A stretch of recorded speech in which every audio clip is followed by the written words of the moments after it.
Can't do it for that long. Sorry, guys. Okay, I think we're good now. My autistic brain is like, somebody needs to say something. No, I was breaking first gen. I was laughing within like 2 seconds. Okay. I was the worst anti-rant. You know that game in school where you had to be the last person to laugh, right? That was the thing. Like, you're not allowed to laugh. Nobody would even do anything, and I would start laughing. Yep. It's Relatable. too dangerous. Right? Yeah. Okay. I didn't even grab my dice. I don't know what I'm doing. Hey, Having Pokemon We piss need on me. dice. We do need dice. I need to open my character sheet also. Hey, what's up, everybody? We're live from the apocalypse. If you've never caught us before, we are a not-for-profit TTRPG studio. We make actual play content in the forms of streams and podcasts and other things like that to raise money for nonprofits and aid organizations and important causes in general. And we're currently raising money for Rainbow Railroad, which is a very fantastic and important nonprofit that seeks to get queer people to safe places out of the country or state or region where they are living and are unsafe. So obviously very important and prescient work. If you would like to donate, if you like what you see here, we just ask that you don't do the normal Twitch stuff of subscribing. You should donate. Don't subscribe. Don't give us bits or anything like that, because the Amazon Mega Corporation will just take most of it. And also, we're not going to do a lot of good stuff with your money. We just play games on the internet, which is very cheap to do, as it turns out. But the Rainbow Railroad will do some very important things. So if you could just take the $5 or the $6 or whatever you can spare, there is no expectation, and hit that donate button where the subscribe button should be, you can just give that to the Rainbow Railroad, and we'll be very happy about that. And then that'll trigger an alert. The McElroy brothers will yell at us. It'll interrupt whatever's going on in the action. And yeah, it'll be a good time, and we'll raise some money for a good cause. We cannot stop you from subscribing. That is not a thing that Twitch lets us turn off. If you click the donate button and then go to like the tab that says support Live from the Apocalypse, you can still subscribe. Don't. But if you want to, and if you have an Amazon Prime sub included in your Prime subscription, it doesn't cost you anything extra. If you want to throw it our way, occasionally Twitch gives us, peanuts. And that goes back into supporting the channel, supporting operational costs. Mostly it allows us to pay artists for cool character art. Wrath. That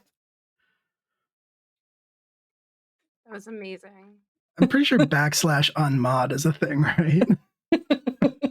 That's a command, I'm pretty sure. Anyway.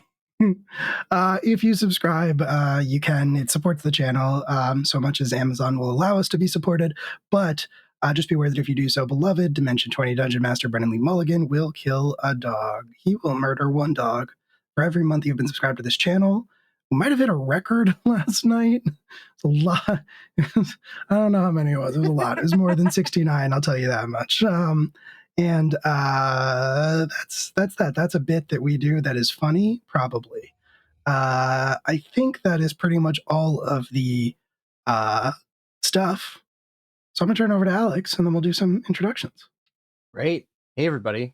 I'm Alex. We're going to be playing a Backwoods game tonight, and I want to get right into it, so let's do introductions, and we can start with me, if you want, Will. Yeah, we can do that. Great. Hi, I'm Alex. I'm Mightiest Finn on Twitter.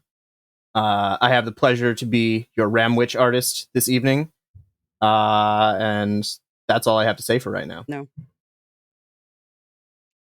Just a no. Speaking of no's from Candace, you're up. Hi, I'm Candace. No. My pronouns are they, she. I'm playing Sojo Tubman, also they, she, I think.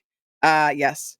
And I'm really hoping that nothing horrible happens to me tonight. I've had a really weird day, both good and discomforting, and that seems to be a trend. On to the next person. GD. Yeah, it's been a time. Hi, I'm JD, pronouns he, they. I'm playing Gabriel Abernathy, pronouns he, him. Actually, I'm here for it tonight. I'm about to have a really good time. I have a dinner date. What could be better? I made out with the founder of my organization. Incredible. So, you know what? This is gonna be fine. Bonum est. Okay, my turn. No. Jen. Hi, I'm Jen. I'm wearing Sith robes today because I felt it was appropriate for the occasion. I'm playing Cal. I was like, which game is this and what are we doing? We both use they pronouns, and that's all my brain is allowing me to say right now. So, yeah. Extremely fair. Good. And then it's just me. And then we'll start the game, I guess. Everyone else is dead to me.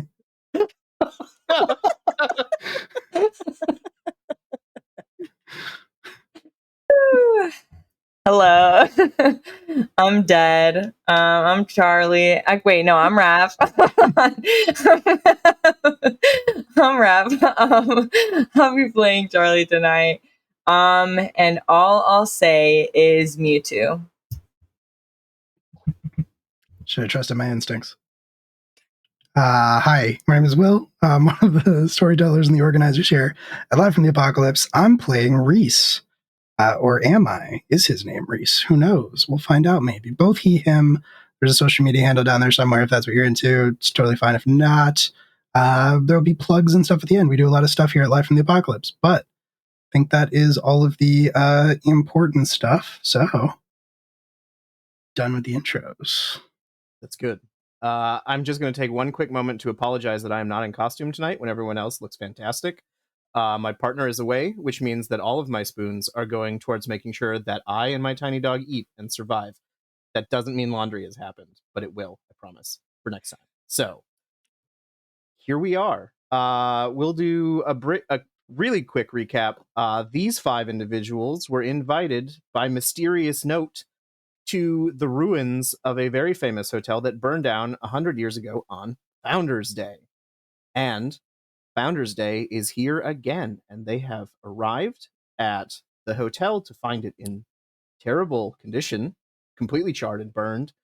But as they approached, they heard music and things from the ruins, and as they investigated, they found a man in a basement who offered them delicious lobster rolls, which almost everyone ate, but one person did not, and that's fine. Those of you who ate the lobster rolls, remember, you have a advantage, or you can, on one roll this evening, you can choose to roll 2 d20s and take the better. In the Backwards universe, we call that best of 2.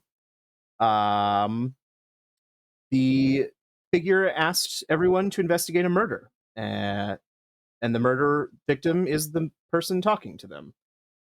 The murder happened 100 years ago, and the person sent them back in time, where they met some people, including Whit Arkwright, who is a very famous cutie face inventor.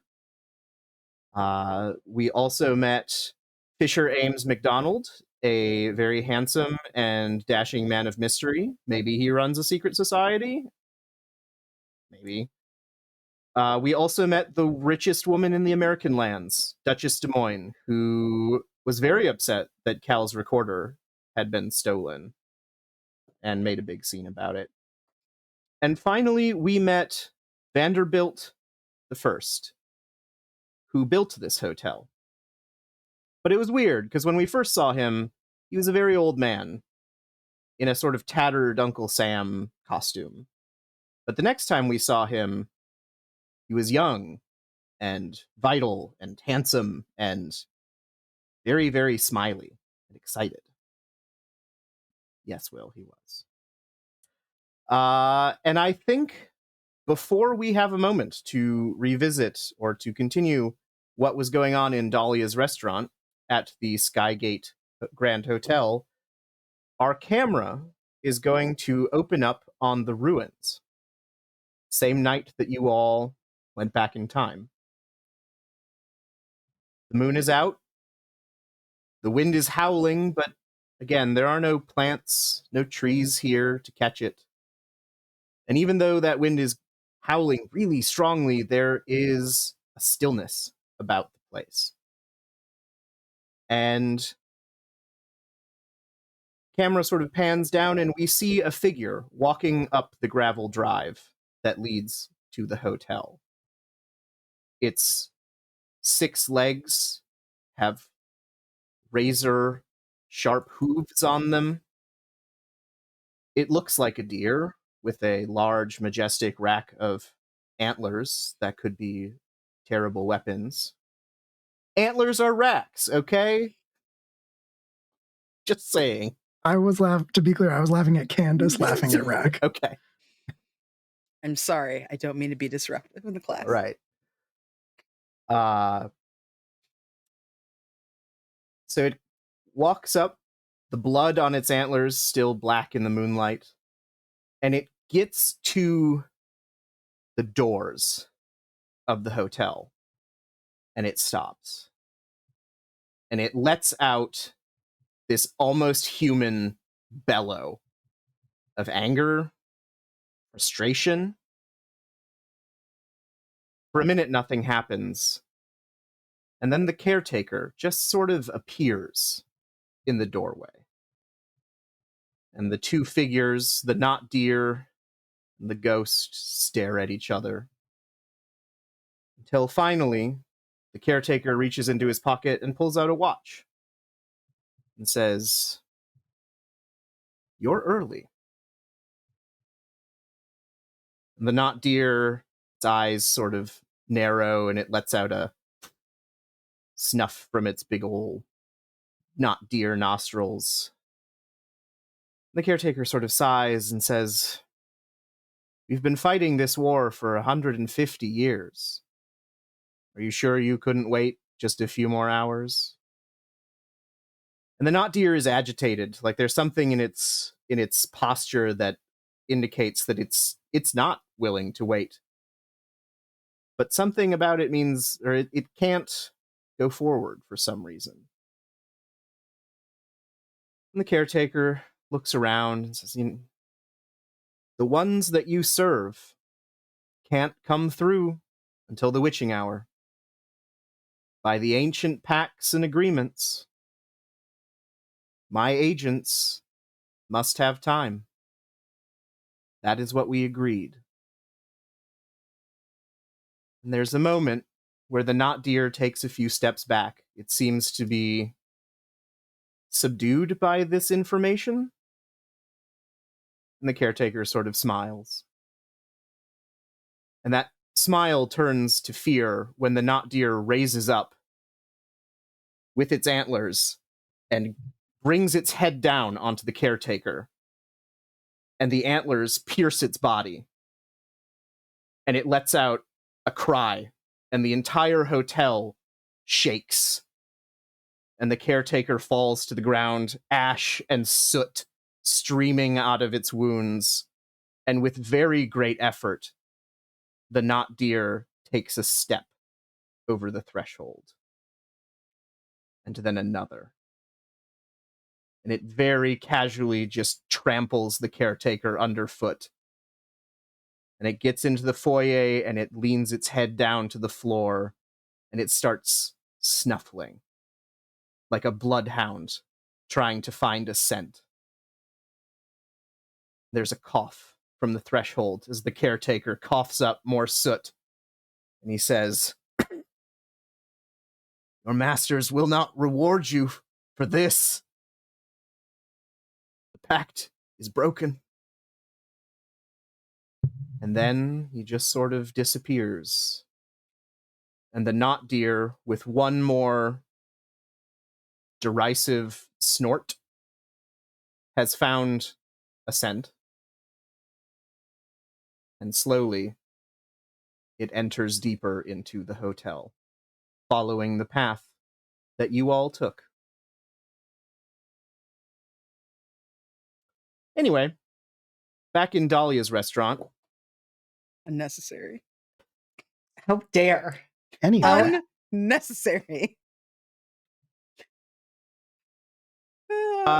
So I think we'll start. We've met Vanderbilt the First, and he seems very interested in talking to Reese. But before we go further, Sojo / Candace, this is Dahlia's restaurant. and you have a particular connection to it. So would you like to set the ambiance, describe the scene for us? Sure. Goes to my chat to see what I've said to Alex about the restaurant.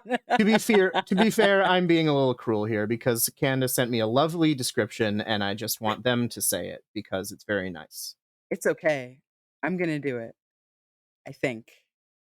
So it is a really nice establishment.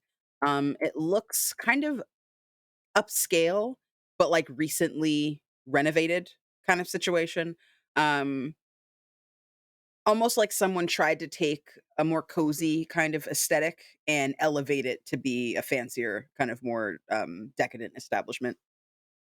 There's soft tufted wooden chairs with very plain fabric on them. They look kind of, run of the mill, but then beautiful, really intricately like knit lace tablecloths, new light fixtures, candles, but like also candles on every table. So like a little bit of the old and the new kind of fighting.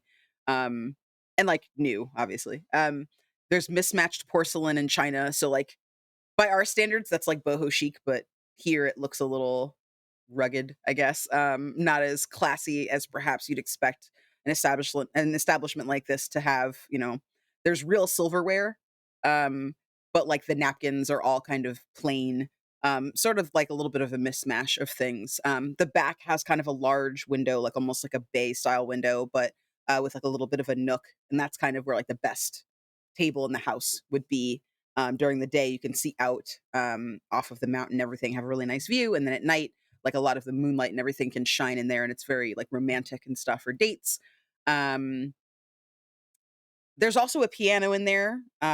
Someone usually can like play piano either during the day for their brunch/lunch rush, or at night for kind of more ambiance.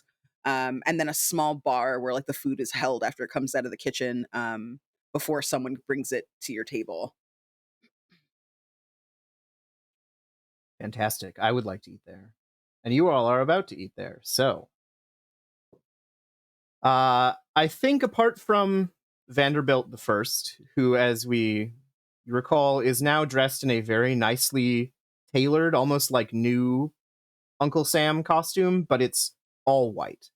There is no red or white on it, and it is like impeccable. There is one other figure who's sort of lounging by the bar area, we'll say, and you all remember that this is the person who sang the national anthem earlier. They're dressed in like sort of costume style colonial clothing, like it's a bit. They've got like a powdered wig that they're sort of putting on and off because they're sweating. It's an older gentleman. He has like, he's kind of rouged up, he's got lipstick on, like stage makeup to like look younger, even though he's clearly not young at all. And he's sort of like leaning at the bar and he's already drinking. I mean, it's late enough that drinking is fine, but like he seems to have, like, he sang the national anthem and then he got out of there and now he's just like slamming them back. And those are the two figures, apart from you all, that are in the restaurant. There's Vanderbilt and this guy. And Vanderbilt very excitedly shaking Reese's hand with a big ol' smile on his face.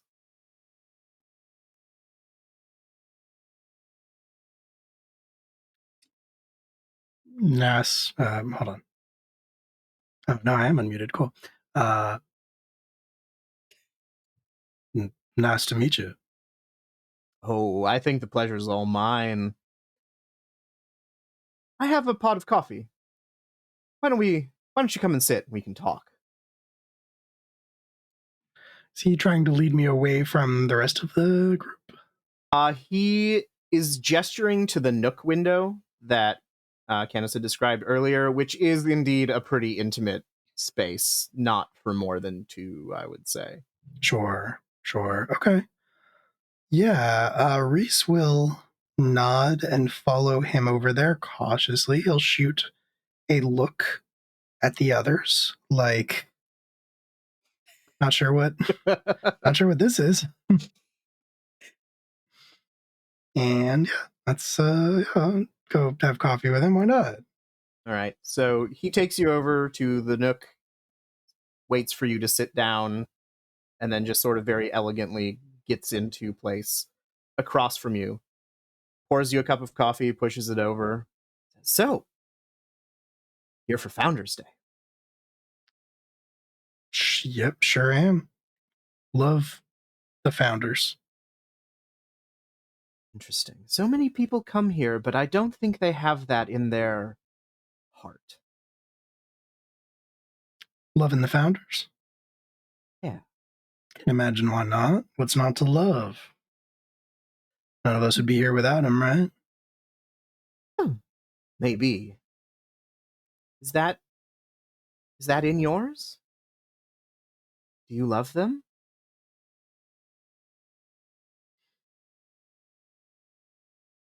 And he puts both his hands on the table and he leans in and he's like, do you really love them?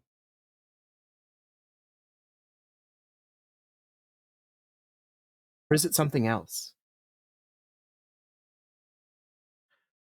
I make a point to keep the things that I love locked up in here. His eyes start glittering.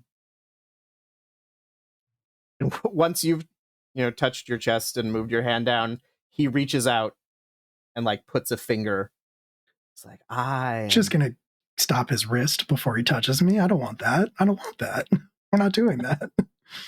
I am going to have you make me some kind of roll. I can do that. I can roll things. Let me consult my book. Let me consult the book for this game that I know a Oh, lot about. wow. A book? A book, Yeah. you A say? book? Wait, Is there a can book? we see A this book? physical copy of a book?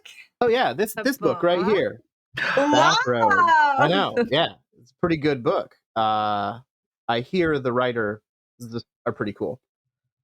I am going to have you make me a reflex check. So Okay.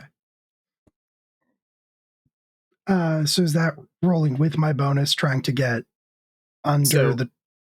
So you are rolling with your bonus, and you are Okay. trying to beat his reflex score. Cool. All right, which is... I'm not going to say. Okay. 17. Okay. He is much faster than you would have anticipated, but you get your hand on his wrist when it's that close to your chest. And he just smiles. Says, interesting. Prefer not to be touched. Noted. And he sort of takes his wrist out of your hand and does a little... And then he takes out a notebook, like a little oblong book. It's white leather with silver gilt on the title that just says notes. He opens it up and he just starts writing something. Can I see what he's writing? You want to make me a vigilance check? Sure. God damn it. 9. You cannot. Okay, cool. My vigilance is a -3. I'm not sure I can read. Yeah, maybe not. Literacy cool. not super important for pirates. No. I guess. Amazing. All right, cool. So I can't see what he's writing down. That's fine. But he's writing and he's not looking at the page. He's just like intense eye contact with you.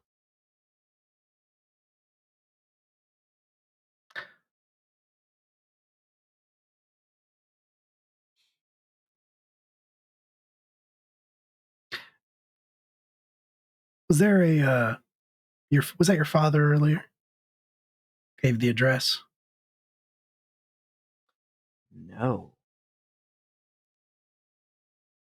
Looked a bit older than you. Oh, well, you know how it is with distance and lighting. Not sure I do. They play tricks on the eyes. But, and he sort of leans in, if you want to know a secret, willing to trade for that. You tell me what's in there, and I'll tell you what's here.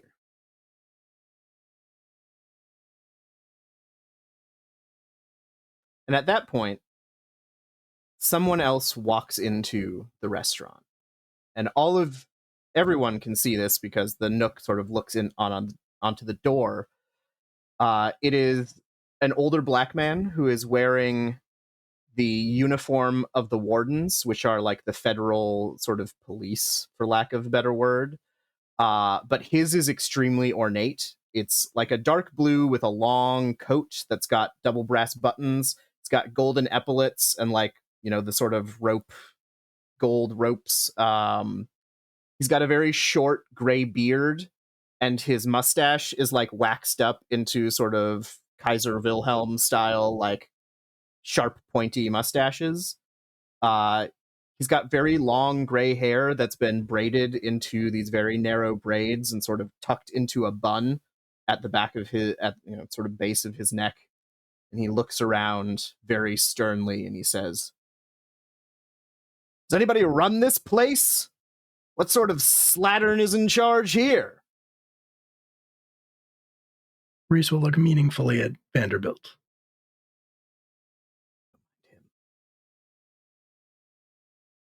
I don't think he's much in the scheme of things. You wouldn't want to be rude, though. Oh, it's not my restaurant. Reese will maintain eye contact with Vanderbilt, but he'll call out to the man and say, "You looking for the owner of the restaurant?" Yes. I'm told there's supposed to be some kind of good cook, but it appears they can't run the place. Okay. Well, Reese is immediately done with this man. He is also rude. How's everybody else doing? I think this whole time Sojo has been just kind of looking around in awe, like looking at the wallpaper, like looking at the tablecloth, looking at like the chairs, looking at pretty much everything. And there's a scrap of fabric that they take out of like their breast pocket that matches the lace from the tablecloth. It looks like a little doily sized version of this very nicely tatted lace. And they kind of like hold it to the table and they're like looking and touching the wood and they like press on the piano. Like they're all over the place. Like they're not staying still. And I think when this man comes in, it like shocks them out of that and they immediately cross their arms and just like look with like a scrunched up, like shitty face. Like, the fuck, dude? I will say that after a moment of him sort of shouting, you hear in the back some like pots banging and some crashing, and a person comes out of the kitchen. Candace, would you like to describe Dahlia as well, since I'm just putting you on the spot for all of these things? Sure. Dahlia is very petite, probably about 5'2", 5'3". Kind of small, like bird type build to her body. She's probably about middle age, like 45, 50. Dark hair in kind of like a finger wave style. Um, has a cute, like similarly tatted apron on, like a little like lacy apron. And not too fine, but like a nice cloth dress that's been draped really nicely, and it doesn't look expensive other than the styling of it. She's in flats, like little kitchen shoes, very basic kind of leather flats, and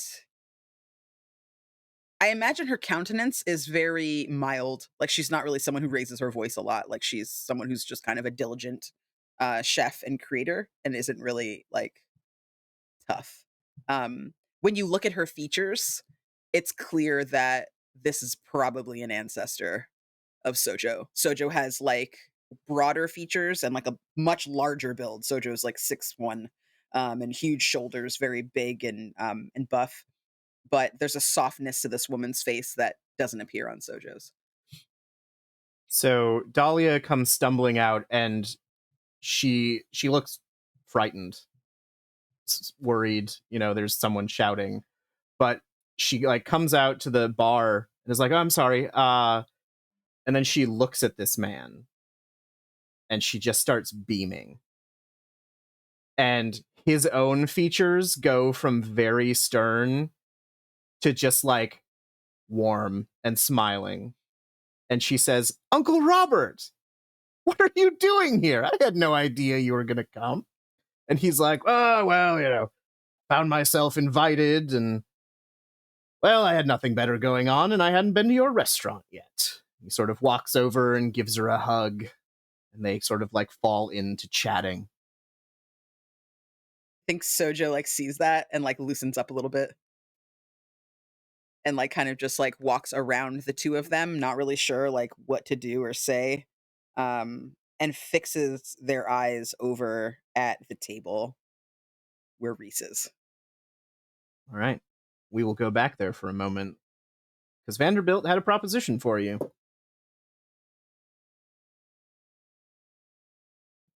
He did. Do I get the sense that I think there's weirdness afoot. Does Reese get the sense that there's weirdness afoot? Like, Make me an intuition check. oh, okay, no, that's better. But I got a 7. Apart from just being very intense, no. Like, you've heard stories about this man being a fucking weirdo, so this actually maybe tracks. Sure. Okay. Then guess Reese will nod slowly and say, seems like a fair deal. Wonderful. Shall I go first, or do you want to? Why don't you go first? Happy to. He sort of puts his hands on the table and leans in, and he's like, spent a lot of my life searching for a cure. Death, And I found it. Show you too. But only, and he sort of leans back, only if that's in there.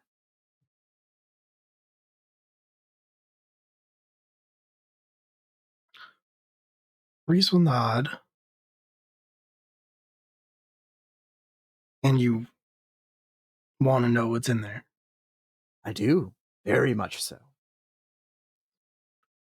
Kind of shakes his head and shrugs slightly and says, just flesh and blood, friend. Oh. That's tricky. And then I think I will have you make me a reflex check. Why? That's a weird thing to ask for. I think that's fine, Will. I think it's totally fine. Nobody asked you, JD. Listen. Switching D20s, I got a 5. Oh, no. All right, so you all see this, like, sort of pleasant exchange, and his face turns on a dime, and so fast, he reaches out and grabs you by the throat and, like, pulls you in until you are nose to nose. And he's like, that wasn't what we agreed, and you know it. I'm very disappointed. Very, very disappointed. And he sort of throws you back, and he takes out his notebook, and you see him cross something out. And then he claps it closed and sticks it in his pocket. It's like, I thought this was going to be a profitable exchange. I hate being disappointed. And then he stands up and leaves. Just like, swoop out. I feel like Sojo has, like, started to make their way over to the table the second that he grabs Reese. Like, big, long strides from the opposite side of the room.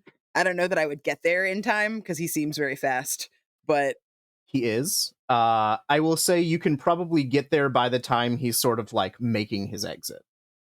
When I get there, do I like feel vibes from him? Do I like see anything? Because like all I know is that he like fucking went for my homie, and I need to like I defend damsels, and right now Reese is a damsel. Reese is So our damsel in distress. Yeah. Yeah. Go ahead and make me an intuition check with advantage or best of 2 because the vibes are rancid. We all know that. 16. Yeah. And not only is it that like a violence occurred, but as he's moving, like, because he's fast, he's faster than a person has any right to be. As he's passing you, you get just a hint of his face as he like turns to look at you, and his eyes are blue, but as he's passing, they're just this like liquid gold. And he blinks, and they're back to being blue, and he's gone. I think I make my way over to Reese, and I like you feel a hand on your shoulder. Are you all I think right? Reese was just like coughing a little bit, and did like everybody turn and look when he grabbed me and did that, or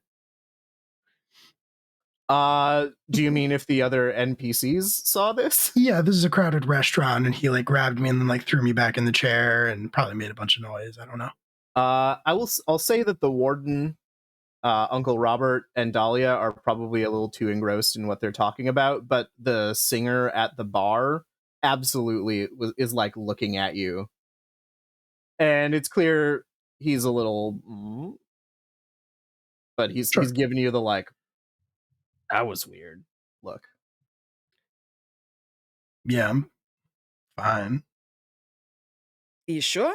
That was fucked up, man. Is the recorder okay? Yeah, the recorder's fine, Cal. I'll give Cal back the recorder. Oh, Reach into my coat and hand it back to them. This is an important moment. thank you. I saw his eyes. They were like a gold color. Didn't see nothing like that, but I mean, we all saw him earlier when he was 30 years older, at least. Yeah. Did he have anything to say about that, or he just acted like it was normal? Look up at Sojo from the chair. So I think stand up actually and kind of like dust himself off a little bit and said he found a cure. For what? Death. Charlie, is that how science works? Well, first of all, not a scientist. I'm an engineer and a toy maker.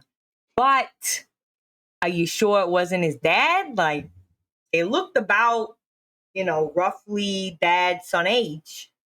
I asked.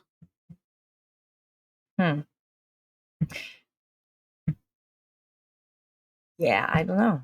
I could send Gadget after him, but I don't know how much she could do. She could dance, dance around, see him, distract him.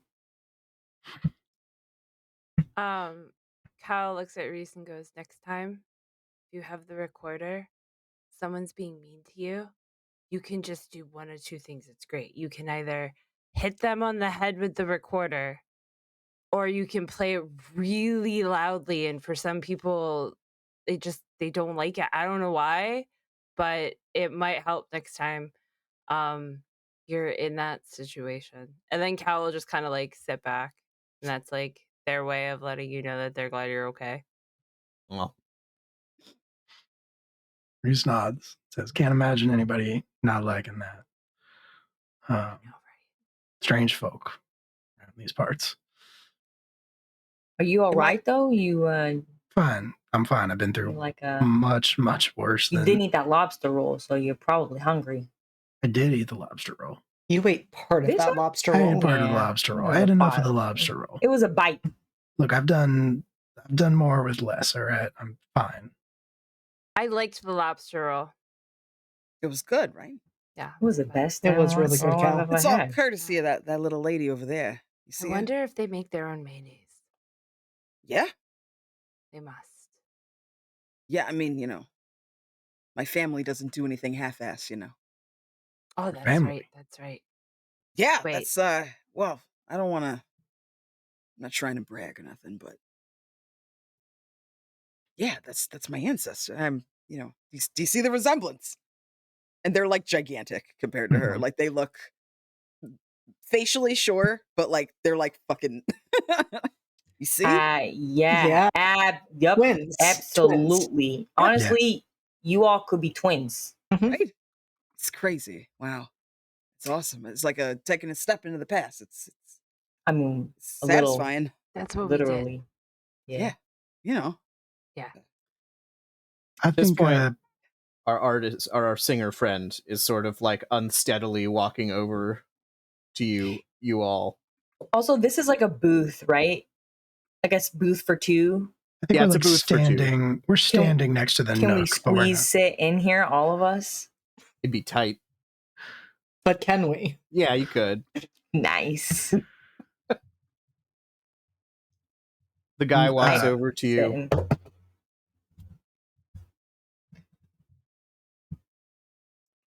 All right, friend. Oh, I was going to ask you if you were all right. Yeah, I'm fine. Thanks for your concern. So many nice people in this hotel. Why did that handsome man grab you by the throat? That was bad tennis. You don't know that man, Never seen him before in my life. but you know who Vanderbilt is. Of course. Owns the place. Interesting.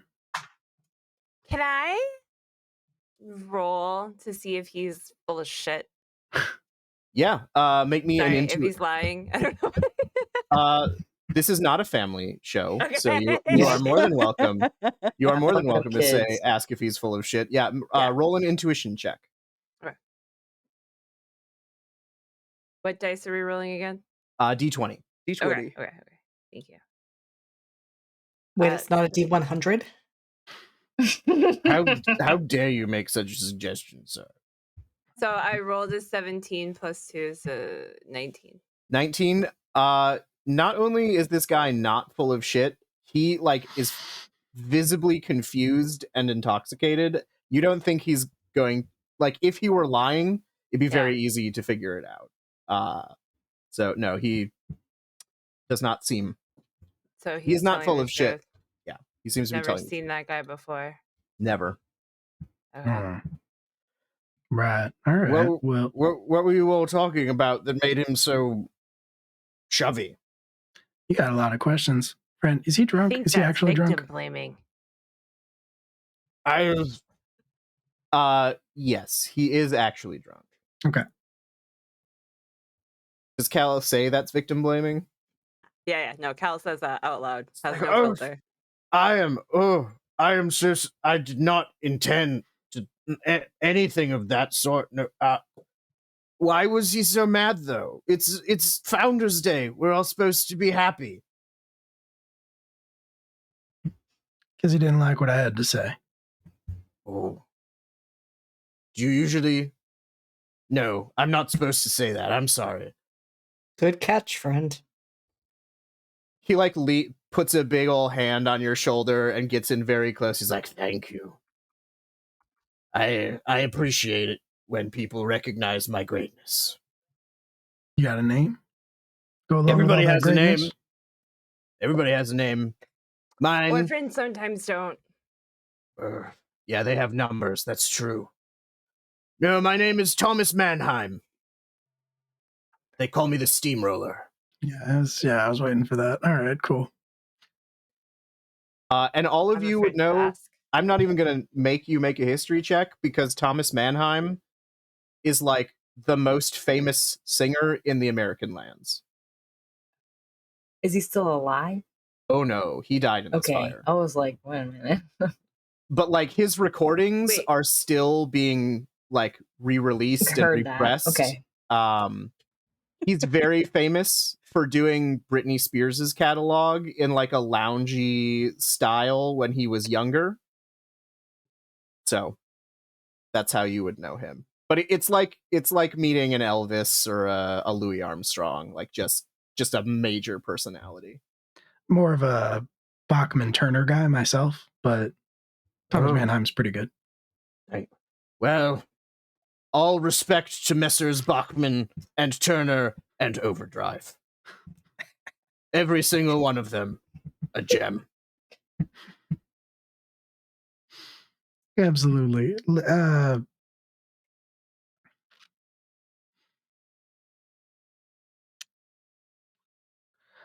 Hey, this Founders Day, anything about this Founders Day strike you as out of place or odd? Well, we did the national anthem. They hired the greatest singer of our age to take care of that. I've been paid a generous amount of money for my time and talent. I've been given, and he like shakes his glass, a very generous stipend in terms of the cabinet. No, all seems hunky-dory to me.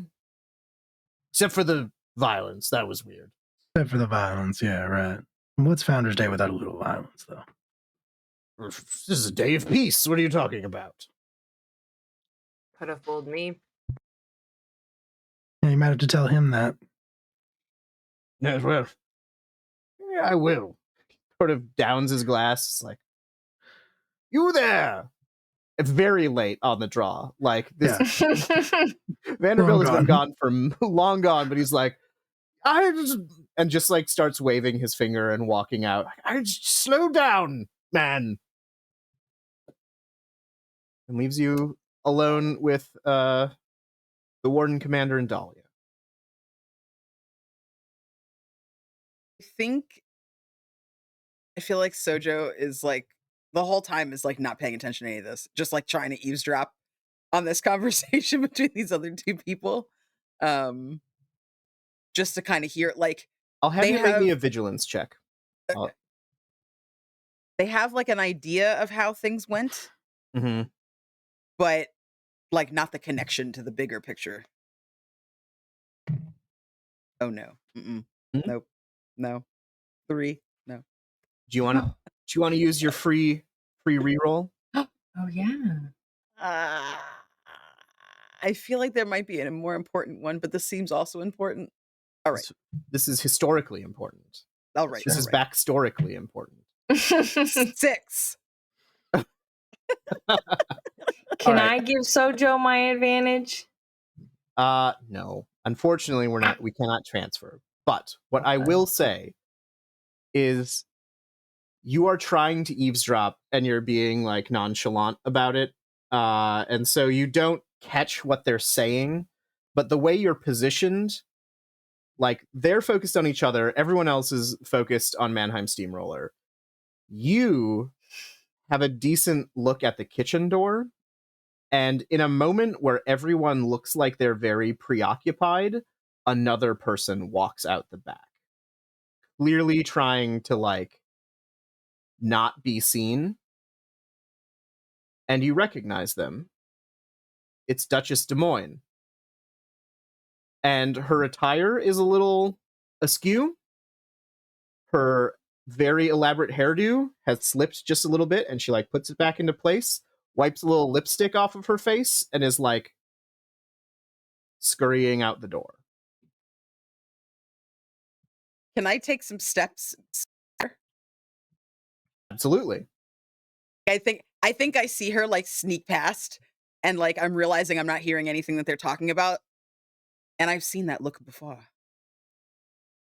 So I want to sneak over there.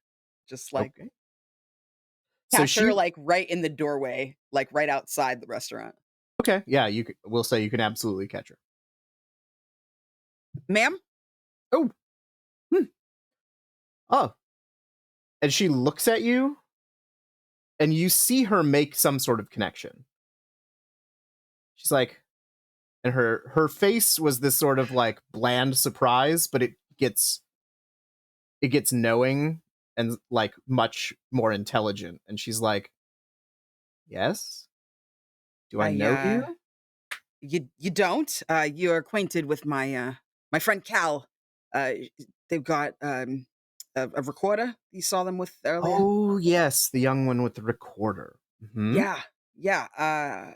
Were you? Did you find something good to eat in that kitchen?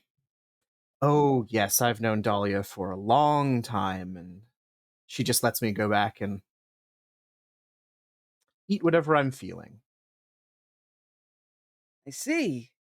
Yeah. You're making her an offer, right? I wasn't aware that Dahlia had told anyone. We Yeah, were supposed to be keeping that between us. it's family.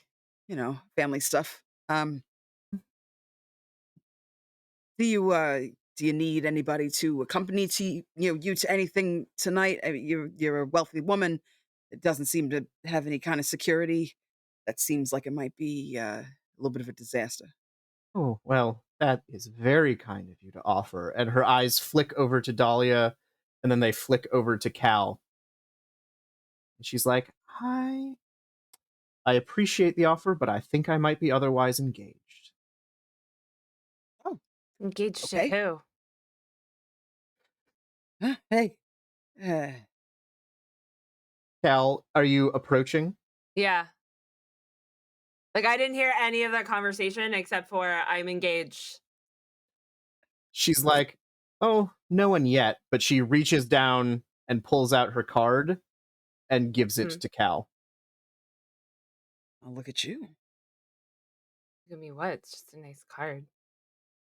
I know, but I mean, this is a fancy lady. Give you an e-card. It's a very fancy lady, yes. Yeah. Excuse me, ma'am. I'm not trying to be in your business. No? I understand. Family is family. I hope you can get your house in order with Dahlia, and she deserves nice things. I think she's about to be a very wealthy woman. We both are, in fact.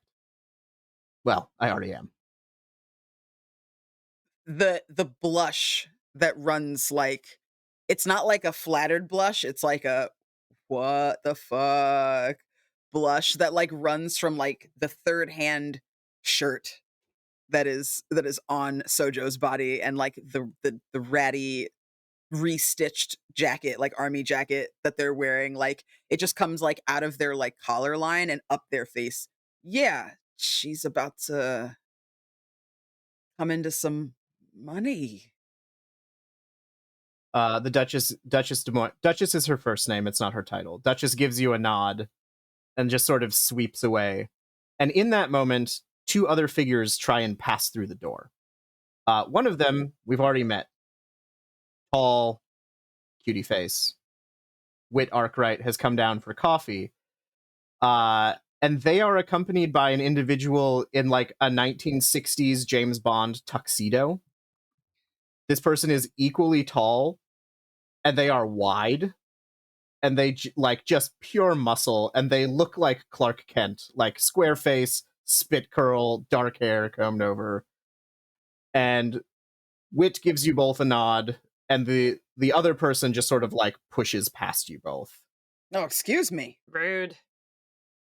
Wow. All right. Wit stops and is like, Adam, I'm sorry. My bodyguard is a little brusque. He doesn't like when people get too close. Bodyguard. What do you need that for? Well, I'm traveling with some important and valuable pieces of intellectual property that I want to make sure are safe.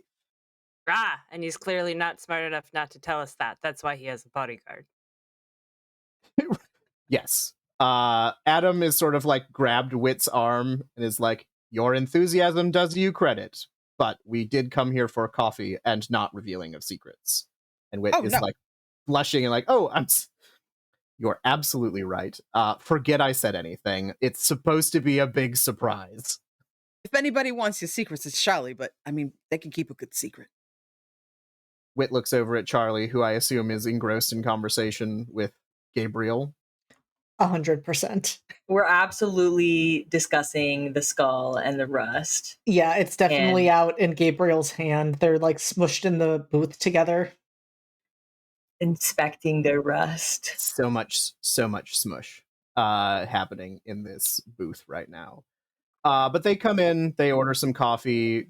Dahlia sort of pulls herself away from Uncle Robert, serves them, and walks away. And they walk back to the room. Wit gives Charlie a little wave and wink before they leave. I think Charlie like immediately like tries to stand up, but it's like a little bit smushed. In No, this too much booth. smush. Too much smush. And just like Too much. so it's like kind of half bowing, half waving, half like trying to stand up to like talk to them. Yeah. Amazing. Is there anything else we want to do in here before we go to our dinner dates, which are happening at some point in the near future? I think Sojo just like presses their face to the glass, like outside the just watching and like looking at Dahlia. Hey, Reese. Mhm. You are you sure you're all right? You don't want any help? You want us to go like ask that guy to be nice to you or something, make an apology? We could I just mean, he stab owes you him. that much. I mean, if we have to stab, we can stab. Oh, no. Wait, hold on. Listen, no stabbing. We don't stab unless we're stabbing nice words into each other's hearts. You know what I mean? What about any of me makes you think I need people to be nice to me, or that the worst thing that has ever happened to me is somebody grabbing me by the throat? I don't know. I feel like you got this like hard shell about you, but inside you're like a Cadbury cream egg. Another hard shell? No, there's the egg inside. It's like really The sweet. egg It's is kind the of whole gooey. thing, though. The egg is the but whole thing, including the shell, chocolate though. is But like then a you bite shell. into it. Right. But you said I'm like a Cadbury cream egg, not like the inside of a Cadbury cream egg. No, So, you are a Cadbury cream egg. right. You said I'm a hard So shell with a Cadbury the cream egg exterior inside of is it. this delicious sugary chocolate that's hard, and Well, then that's you not what bite you into said. it, and in That's the not what you said before. inside, it's really nice. It's sweet. I don't know. I'm just saying. I don't want to assume anything about you, but the little that I know, it seems like you have to put on a bit of a front, I guess. What you see is what you get. I'm fine. All right. I will take your word for it. I think the only thing I will add before we leave Dahlia's is that, Cal, the card that you got not only has Duchess Des Moines' name on it, but someone has written a room number and a time on the back of the card.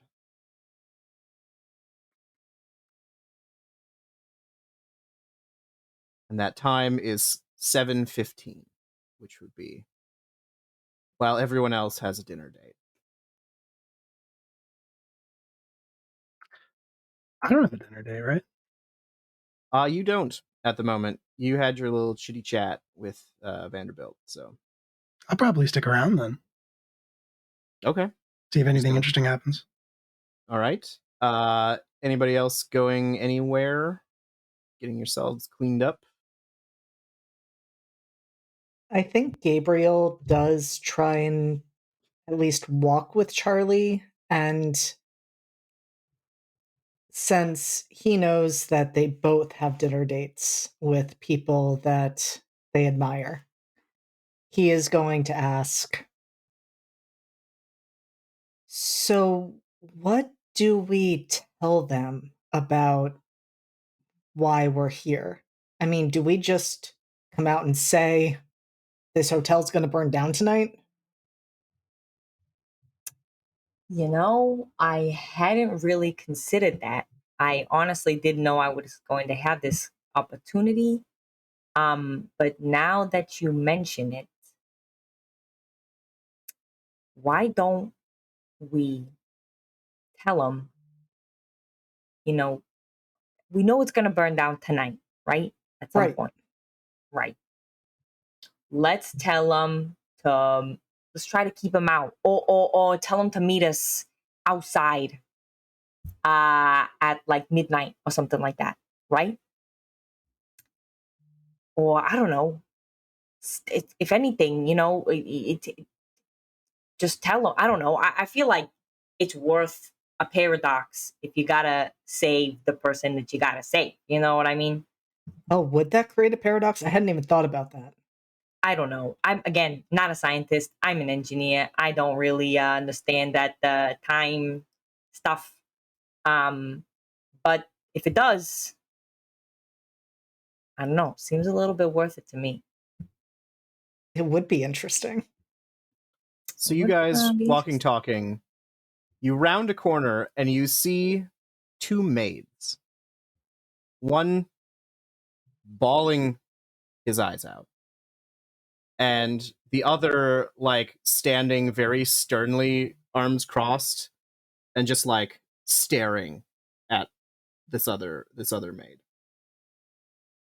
Charlie immediately runs up and puts a hand on the crying one. Says, "No, no, no! Nobody should be crying today. What's going on?" The stern maid looks at you and says, "I really don't think this is any of your business." I'm a But patron here, am I not? Yeah, like, they are. Look you up and down. They're like, I believe everyone's happiness is my business. It's actually what I do. The crying servant looks very grateful to you. It is like they keep Promise be making me hot go today. into room 113. What's the matter with room 113? It's a lovely number.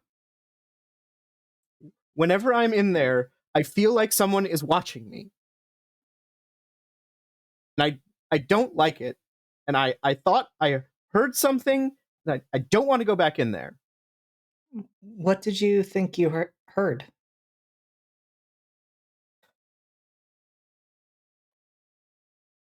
I realize what this sounds like. But I thought I heard people talking behind the mirror.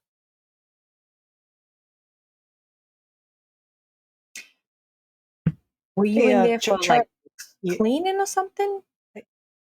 maybe Yes. we should take a look at that mirror. Yeah, you know what? It's your lucky day. We'll go clean that room. Happy to do it. You sure? Yeah, of I've been in course. scarier places. Okay, well, just be careful. I'm the only one they can bully into going there. They shouldn't be doing that to you. That's absolutely true. Nobody should be bullying you. It's his job, the other maid says. What are we paying him for? To clean the other rooms Okay, that you don't have to bully him into cleaning. Someone needs to clean Dr. Morrow's room. He is Vanderbilt's personal physician. He has standards, okay? Well, we're telling you that we'll clean Dr. Morrow's room today. Yeah. It's the only day it'll matter. That's right. Gives you a squint. All right, but you're working an extra half hour, they say to the other one who's like, "Oh, yeah, that's fine. Just thank you." And Charlie, you get a big hug because Big hug. Gadget joins in. yes, Gabriel, you get a more professional handshake, but both of the servants then move off. Nice. Oh, but they do give you a key. Sorry, you'll get a key to Dr. Morrow's room. Oh, wow! They really are understaffed here. They just let two random people just decide to clean this room. They're making choices here, but you know what? We get to explore. We get to explore. We have some time, a little exploration, a little dinner date, a little saving our idols. I mean, could What this could be be a bad better? date? What could be better? Honestly. Okay, This let's is the go kind to of one. negligence that burns hotels down. 100%. It sure is. All right, so Charlie and Gabriel are going to room 113. Are you alerting your friends, or are you just going? I think we're just going. Could I have Gadget go tell the first person they see Oh, that's yeah, in our little click? 100%. Cool. Um, I handle Gadget delicately in my hands. And I say, Gadget, I need you to tell them that we're going to room 113 about Mr. or Dr. Morrow or something like that. There's some shenaniganery going on, and we're just gonna go clean it up for some servants, some maids, some very nice people. Yeah, just tell them, go on. And I give Gadget a little kiss. And then Gadget hops down and starts scuttling away. Yeah, like it goes full like spider crawl. Yes. I'm gonna assume that the first person it finds is probably Cal or Sojo, depending on where you have positioned yourselves. So just like, ha! No. Gadget Nope. grabs your pant leg and starts like trying to get your attention. Yes, good sir and or madam. What, Cal? What does it want? Gadget then scurries up, and its like head sort of pops back, and there is a speaker there, and you just hear Charlie's voice being like, "Gadget, go tell the others that we are gonna clean Dr. Morrow's room 113 for some very nice people." And just like repeat, Oh, the little man. recording track winds out, and then the head pops back, and it's like, just like pointing up the stairs. Oh, I fucking hate it. Oh no. All Gadget right. gives you a little kiss. Oh, Imitates thank Charlie. you so much. Thank you. That's wonderful. Gal, do you want to go up to this room? I think we should probably stick together. Do you want me to lead and walk with Gadget? You can walk behind me. Yeah. Where's Reese? Where is Reese? Are you still smooshed in the thing? Reese was Except not gonna like. smooshed because it's just by yourself? I Very think Reese moved to comfortably the in a booth. bar, but he's still in Dahlia's. I think like I peek my head in and I'm like, hey, Reese. Come here. He tries to pretend like he doesn't see you for as long as he possibly can, and then eventually just. I was gonna It's say, Uncle Robert probably sees this and is like, there's someone asking for you. Yeah, no. Are you? That seems rude.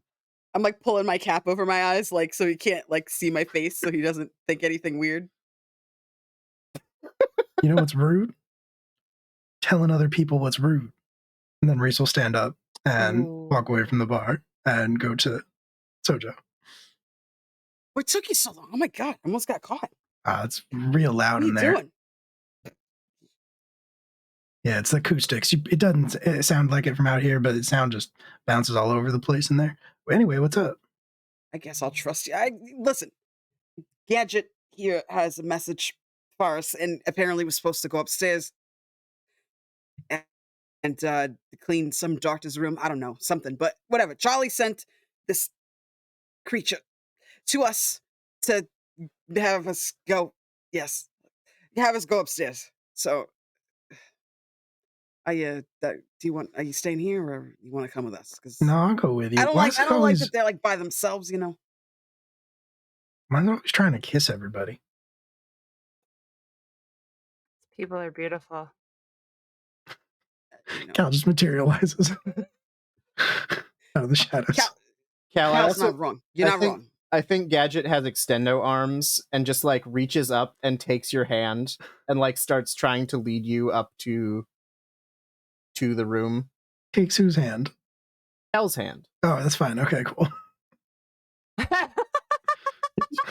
Yeah, as long as it's not my human hand. Yeah, I don't want it touching me. No. All It right, was let's. doing a scurrying thing earlier, and it was really fucked up. And then its head went back, and then it had a thing come out of its neck like a fucking. It was terrible. That sounds terrible. Whose room I are don't. we I don't going know to? why they're like this. Charlie. I don't. Charlie. They're a fantastic, a brilliant mind. They think But outside the also, box. yeah, maybe too far outside the box. It's not for me to judge. Charlie's very nice. Do we know that Charlie is a brilliant mind? Has Charlie done anything to indicate to us that they are a brilliant mind? In fact, I mean, have you met them? They do amazing work. I don't like the monkey, but I can admit it is ingenious. sure. Gadget blows you a little kiss. Thank Whose you. room are we cleaning again? And there's a doctor, man. I don't know. We gotta All go right. find him. It's room 1302. I think something. What does it say? 113. Does it repeat it in Yes, Charlie's? it gives the literal whole Charlie spiel again. Don't you Yes. have dates or something? I can take care of it. Date? I mean, are you asking me on a date? Do I have a date? Or dinner or something. You got plans, don't you? Cal's got a card with a room number and a time, but that's not for a while. Okay. I don't All have right. a date. No, if you're. I got we a appreciate card. That's about That's it. that's a date. I don't have a date. No, I mean, if you, Do you want Are the you date? asking? And then Cal takes the card out from their robe and hands it over. No. You can have the date. I don't know. No, Cal, no, that's for you. Is this no. like a Yeah, ticket? it's not how dates work. It's non-refundable. No, Oh. I can't show up in your place. I'm sorry. Oh, okay. I don't know. You might be better at the date than I am. I mean, who knows? But I think you're. Look, Duchess clearly was enraptured by your whole deal. So, no.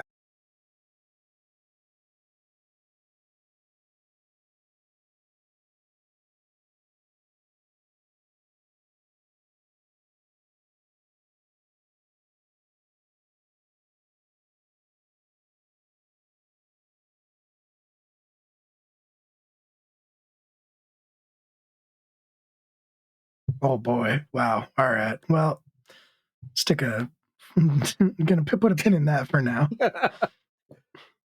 I think I just start climbing the stairs, but there's the backs of Sojo's ears under their cap are bright red. What if you rescued me in the pastimes of the former burned hotel? Ooh. Ooh. So we will go to room 113, which, for plot sake, I'm going to say you all arrive at the same time. I think Gabriel and Charlie, you were just on the other end of the hotel, and everybody else was closer, and here we are. Room 113 is one of the suites in the nice part, in the north wing of the hotel. It takes up a lot of room. The rooms here are very widely spaced, so this is a big room. You can tell just from the outside. And it's got, an old oak door with gold letters indicating that this is room 113. Do we just go inside, or Yeah, we have a key. Gabriel has the key, so they just gave you the key? Yeah, they just handed it over. they Seems were wildly really insecure. nice folks. That was wonderful. I mean, they weren't so nice. They were bullying that poor maid. That's true. One of them was very, very nice. The others probably need some niceness in their life to be nice. You know what I mean? It makes a lot of sense, Charlie. Why were they bullying him? Because apparently this room is haunted. And by that, I mean, the maid said that he felt eyes on him when he was cleaning it and heard voices from behind the mirror. I don't like that. Well, that's his job. What? Cleaning the room, that's his job. Yes. But now, today, it's our job. It is. Yes, we offered. we offered. So Wait, we're doing free work now. Are we getting paid, or what's you negotiate any? we did get a lobster roll from That was before. before the job. Yes, Yeah. from before. You just told them Listen, that you'd clean the room for free, you'd do all the labor We're gonna for have to free. have a conversation about how you monetize your services. Yeah. We have a room here for free. We woke up in luxury. We have It's true. dates with people that we only dreamed about Okay, ever but And this room meeting. might be Charlie, haunted. And the room might be haunted. They didn't do any of that. You did that. We need It's to. true. You did that yourself. Friendship is not a transactional You relationship. can't be friends with a hotel. Well, I know you're I don't know. saying It's that, been but treating me also nice. But he was very friendly. Yeah, I So, mean, to I'm be saying fair. good job because we need this. I'm just saying, like, you deserve I better. don't think he was you the know? You're hotel. smart. I'm just going on the record. I don't think that's what that was. Let's go inside. Yeah, all right. We'll go inside. Such a wet blanket. Oh, my Gabriel, you goodness. are unlocking the door. I am. All right, so you unlock the door. You go into this like palatial suite, like very nice carpets, dark wood paneling, lovely bed, chairs, desk, like the whole. It's all handmade furniture and very plush and cozy looking. It's got a view that looks out over the mountain and down the mountain, lovely. But you see the mirror that the maid was talking about. There is a full-length mirror that is directly across from the door as you come in. And it's on the wall. And the weird thing is that the entire room is this like dark paneled wood. But where the mirror is, it looks like someone has splashed bleach onto the walls. Like the wood is white. And it looks like just a paint splatter or like, like just a psh, it's got like splats coming out from the sides of the mirror, and it really looks like someone just like put the mirror there to cover up whatever this is. Hmm. It's like a nice mirror. It's got a lovely gold frame and vines and shit, but it looks like it's trying to cover up this weird stain.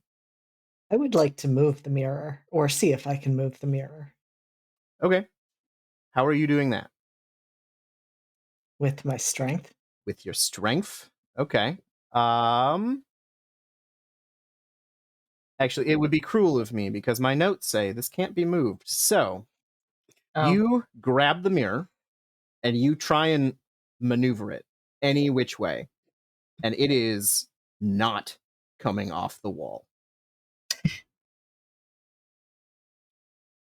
Can I get closer to it and like is there any sort of like can I tinker around the edges? Can I pop the glass off, something like that? So that's the weird thing. As you go to the sides to like see if there's a place where you can like fit a tool between the wall and the mirror, such a connection does not exist. The mirror either seems a part of the wall or perhaps organically grown out of it. What a weird thing to say. I think it's pretty normal. I think it's fine. Honest. No. I will have all of you make vigilance rolls as well Okay. while you are in this room. Which dice should I use? I got an 8, so we're doing great. I also got an 8. Wonderful. I rolled a natural 20, but with my intuition, that is, or with my vigilance, that is a 17. That's a 17. Nice. Got an 11. And I got a 14. Okay, so it is Gabriel and Reese, who you've all sort of, you're focused on this mirror. And there's a moment where you all sort of step back and you're looking at it. Maybe it's Everyone's off. thinking. And Sojo and Cal and Charlie, you're focused more on the mirror itself, like the sort of physicality of it, the how to get it off the wall. You didn't have to. You didn't have to specify that one. I'm going to specify that one. Okay. Gabriel and Reese, you're looking in the mirror, and there's a sort of dawning realization that you have that there are 5 of you standing in this room. Stop it. Oh no. Just There don't. is on the frame, like the edge of the frame of the mirror, a 6th figure. And it is very tall and very slender. Its skin is white like a maggot, like that sort of sickly, bloodless, kind of damp looking skin. Its hair is long and stringy, and also this sort of flaxen, colorless meh. But the thing that really gets you is it's got these 2 gold eyes. And it's got a smile that literally goes ear to ear. And it has very, very sharp teeth. And I'm going to have both of you make me a resolve check. That's a 4. Okay. Resolve. You want to roll low, Oh. so. Want to roll low? I got a 5. Okay. You are both going to lose 1 resolve. Because it's startling, but you were kind of expecting something weird. And the second that you notice the figure, you sort of lock eyes with it, and it just vanishes, like out of frame, incredibly fast. I think Reese is going to round on where it would have been in the room. And as he does so, he is going to quickly draw a gun. Okay. And just kind of point it at the corner. So for Sojo, Cal, and Charlie, they would just see like Reese like round basically and pull out a handgun and point it at a corner of the room. Whoa. Reese, make me a luck roll. So you've picked evens or odds for your luck value, and you were trying to hit it. Cool. So I want the one that I checked off. Correct. Yep. And if I don't get the one that I checked off, Then you failed the luck roll. okay, cool. Yeah. So, all right. I immediately take out my crossbow. Reese takes out a gun, and I'm like you're ready. The fucking... So Reese, you turn, you draw. Sojo, you've also suddenly armed, and you're all sort of looking in this direction where Reese is pointing his gun. Gabriel isn't. Gabriel's still looking at the mirror. Okay. Charlie's panicked. Gabriel, you then see the figure walk in through the door, which is open. It is a middle-aged man, shiny gold hair, like wavy, sort of mid-length and tousled, very handsome, wearing a white doctor's coat over a white shirt with a white tie, white pants, white shoes. And all of you hear a voice from the doorframe say, "Well, well, well. To what do I owe this, no doubt, very interesting pleasure?" At that point, we're going to cut away for a little bit. We're going to move back into the blackened, fire-destroyed ruins of the present day. As the knot deer, snuffling the ballroom floor, finds another trail that leads into the kitchens.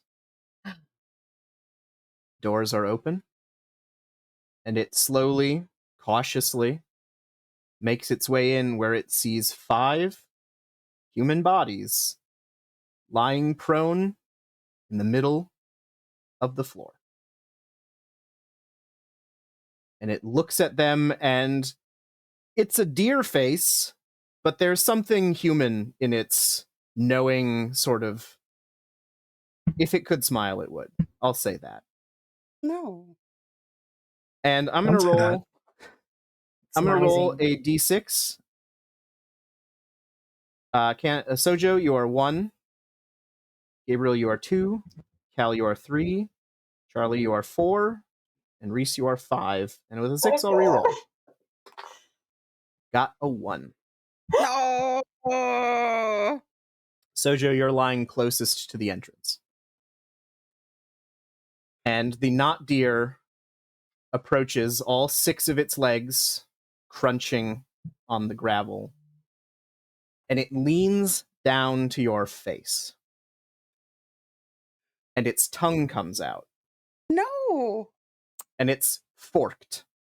Oh, come on. And you start to, well, you don't feel this, but if you are conscious, you would feel the tongue start to snake up to your eyes. Can mute him if you want me to. Please do. Please do. And then there is a clattering in the kitchen. Pots falling from their posts or debris, whatever. And there is a squeak. And we see, standing just above Sojo's head, an abnormally large rat with the face of an old man. And it's bedraggled, half of the face is gone, and you can see the clockwork underneath. And it holds out its rat old man hands and discharges electricity into the knot deer's face. And there's a moment where the knot deer is like, "Brr!" And it's trampling, and Ratbert is scuttling around trying to make sure that Sojo is safe. And with a few more zip-zaps of electricity, the knot deer flees out of the hotel. And Ratbert, the entirety of his battery and clockwork energy spent, crawls next to Sojo's body and just collapses into the nook of their arm. And that is where we are going to take a break. No! Jesus. Rapper! My heart! Okay, we'll be Why back in did it 10 have minutes. to We'll be go me? away. We're back. We're back. Baby. Hi. Serious Alright. only. I'm traumatized and we're only halfway through. Yay! You've made a best friend for life. Oh my god. Gadget. I'm gonna owe Being him so traumatized. much too when I Yeah. wake up. Mhm. I'm gonna owe him Yeah. my whole life and I'm gonna be so sad about it. Yeah. So I guess we're family now. Hell Right. yeah. you are found family with the rat with the old man face. So I think we will just teleport right back to the past, where Dr. Connecticut Morrow has walked into his room and found a bunch of people, some of them armed, and he just seems excited about it.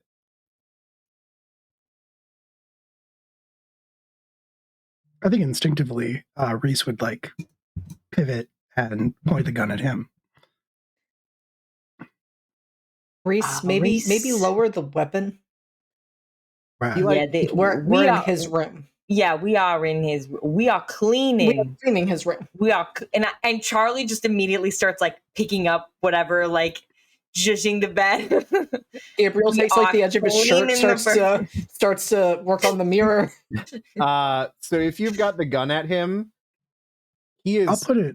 Sorry, you go ahead. before you have a chance to put it down, he's like there. Like the barrel pushed right into his chest. And he looks down at it and he just like runs a finger down the barrel of the gun.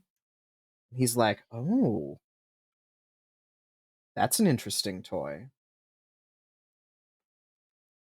I think Cal like gets very excited and like pulls out the recorder and is like, if you think that's really cool, you should totally see this, and starts like playing a little something nursery Hot cross rhyme. buns. We know it's hot cross Yes, buns. hot cross buns. Go ahead That's and what it is. go ahead and make me a performance check, Oh, since fuck. or a craft, craft art check. Y'all really like to touch things. I got a 16. So you start playing Hot Cross Buns Yes, I do. pretty well. And Reese, you notice that his eyes flick over to Cal, and he just very fluidly stops recognizing that you exist Cool. and just like moves over to Cal. This is a bad idea. Genuinely love that for me. And he holds out his hand. He's like, "May I?" And Cal like stops and is like, "May what?" May I have a go on that wonderful instrument you have?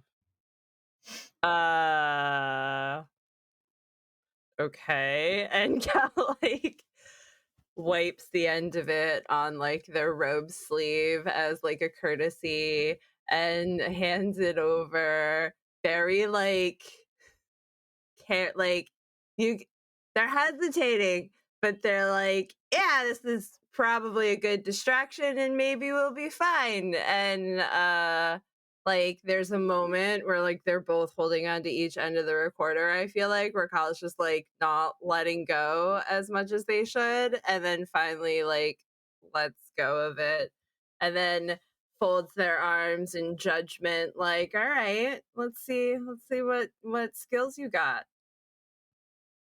So the doctor nods, thanks you for your courtesy, puts the recorder to his lips, and I need all of you to make me a resolve roll. Oh Oh boy. no! Thanks, I hate it. know it. I know it. I know it. Wait, I gotta use this. That's a 6. I got a 2. What Whew. is my resolve? There it is.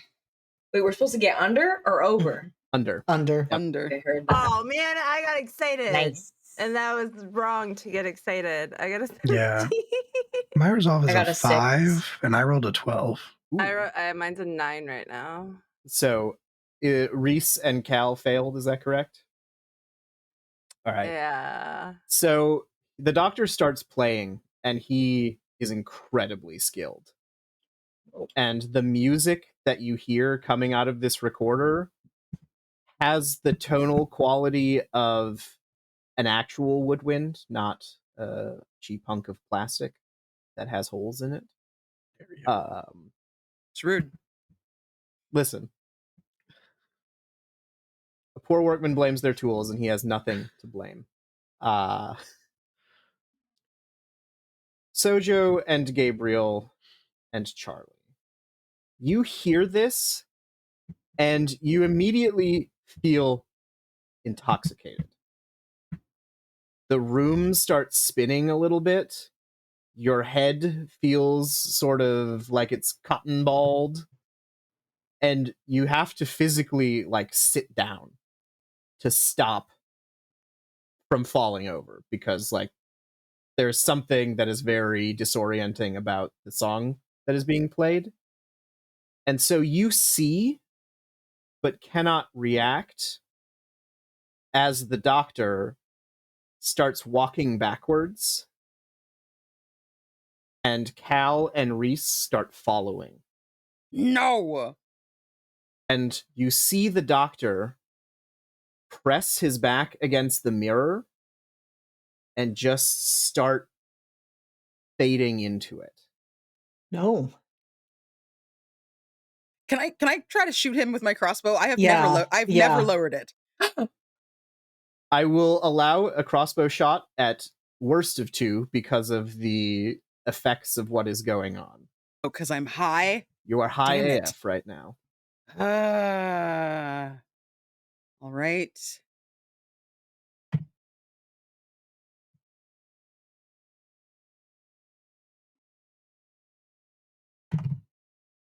No. Okay. I got a 7. Well, hold on. I've got an 11. Not much better. It's not good enough, unfortunately. No. So the crossbow Can I goes send off. Gadget?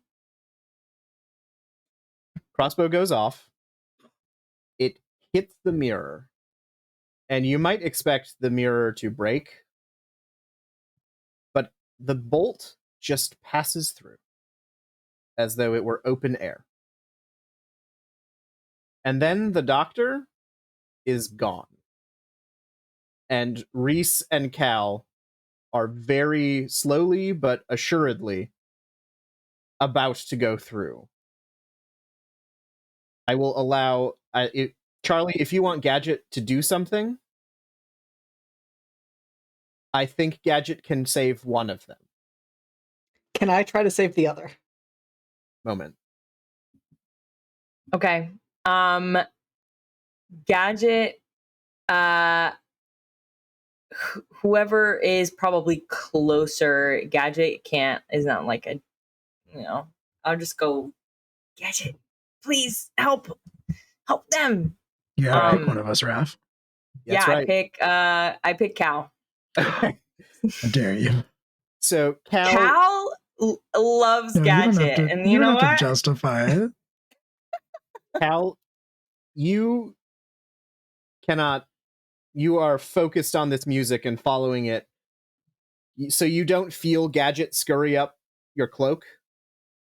But all of you can see Gadget's head flips back and just like starts blasting noise, just like noise right into your ear, and Starts blasting the toxic cover that Mannheim. Mm-hmm. Mannheim Steamroller's cover of Toxic. Yes. And that shakes you out of the whatever this is long enough that you realize that you're about to walk into a mirror, and you are able to stop. So, Sojo, you shot the crossbow. Charlie, you sent Gadget. Gabriel, how would you like to try and stop Reese from going through? I want to just try to tackle him. Yeah, that's fun.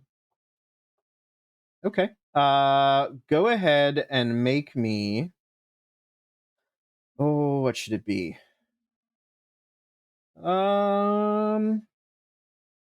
Go ahead and make me a stunt roll at worst of 2. Is it worst of 2 because JD's never played a character with muscles before? Yes. What's really wonderful is I rolled a 17 and a 19. Damn. Okay. Wow. Spoke too soon. Yeah. Reese, make me a luck roll. Don't know. I got a 17. Your luck is odd? Odds, yeah. Okay. So you feel Gabriel tackle you in the back. And maybe it's because Gabriel is intoxicated by the sound, but the tackling like pushes you a little forward, and you are able to grab onto the frame of the mirror. Your head, however, goes through. And just for a moment, you see this like twilight glen in a forest. There are little motes of light sort of floating around. And there are a number of these figures, as I described before. And they all turn and look at you. And then you are able to pull yourself back out. What? What? Nope. Mm-mm. No. You okay? Nope. We should. What was in there? Did you see the thing in the mirror earlier? I mean, I saw a doctor. That creepy figure. The one in the corner? Yeah. That's kind of rude. No, I mean, it was creepy. Not Cal. The doctor Sorry. was very handsome. No, it wasn't the doctor. And it wasn't Cal. Oh. No, yeah, it wasn't Cal either. It was someone else in the room with us. It wasn't human. I can tell you that much. Was it a ghost? I don't know what it was. It was tall and had this like stringy hair and gold eyes, and its skin looked like, the only word that's coming to mind is maggot for some reason. I hate that. Yeah, what he said. Wait, gold eyes? I saw gold eyes on the, Yeah. the what's his name? The Van Helsing, whatever his name is. You know the guy, the man. Vanderbilt. Yeah. There you go. That guy. He had a gold eyes. I know they were blue, but they were gold for a moment when he looked at me earlier, and now you see this. Well, there were a lot more of those things in there. And he points to the mirror. Think he's one of them? I think they have something to do with his cure for death. The maid did say that Dr. Morrow was Vanderbilt's personal doctor. Oh yeah. I don't Yeah, like that. that was said. That's not good. I will have everyone make me a vigilance roll while we're I standing. don't like it when you No. make me roll. I'm sorry. Well, that's Could 5. we roll anything else instead? Literally anything else. Well, maybe. That Or I just- got a 6. you Got an consult. I 11. also got a 6. It's not ideal. It's not. That's not great. If you would prefer assess, I Well, would prefer assess. assess. That Mine's gives the me a same. 6. Mine's That still gives an me a 11. 7. That gives me a 11 6. still. Doesn't So matter. 11 yeah. still. I rolled Alright. a 9 minus 3 for vigilance, and I rolled a 5 plus 1 for assess. great. Okay. Did anyone get over 10 in all of that? I think Sojo did as well. I got an 11. Okay. Yeah, we So both got 11. you guys, as everyone's sort of talking about the doctor and being Vanderbilt's personal physician, both Charlie and Sojo, your eyes fall on a very large steamer trunk that is in the corner of the room. And it has Dr. Connecticut Morrow on it. And it's like you think it might be something that one would like carry one's medical Bodies? equipment in. Charlie, you want to go look at that? I don't know what I'm looking at with that kind of thing. I'm not really. Yeah, you know, you're an engineer. on You know it. a lot about tubes and stuff. Tubes is a part of it for sure. Yep. Yeah. Tubes and sometimes wires. Yeah, stuff like that. Sometimes I some don't know other nothing stuff. about that, but you know, I got my crossbow out just in case there's something weird in there. I don't know. Might be weird. If something weird comes out, I don't know if you should shoot it. But I digress. Okay. I'm going in. Crossbow pointed at the fucking steamer trunk. I don't give a shit. Does it have like any sort of lock or on anything on it? It does have a lock, but if you test it, the lock does not seem engaged. Okay. They're probably just dating right now. Maybe eloping. Does it look like, can I like grope it a little bit, see if there's anything like suspicious about it? Yeah, make me an assess roll. Did you buy it dinner first? I'll take it home with me.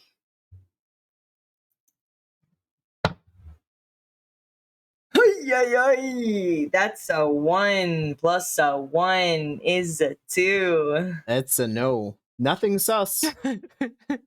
Great. Can I use Leisure Domain to see if there's anything weird about it? Yeah, go ahead. That would Because be. I feel like that would give me like a kind of thing, right? I will absolutely allow that.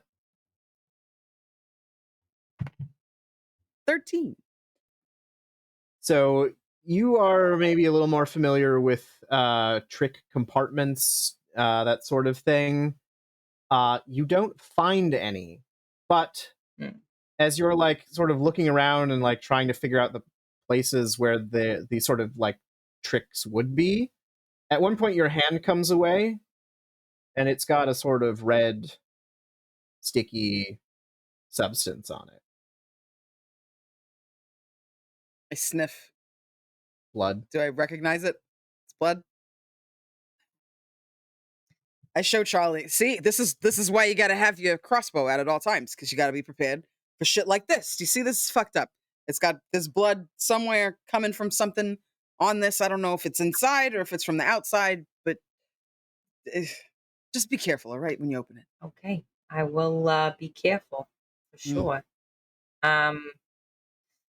Oh, good mother. Okay.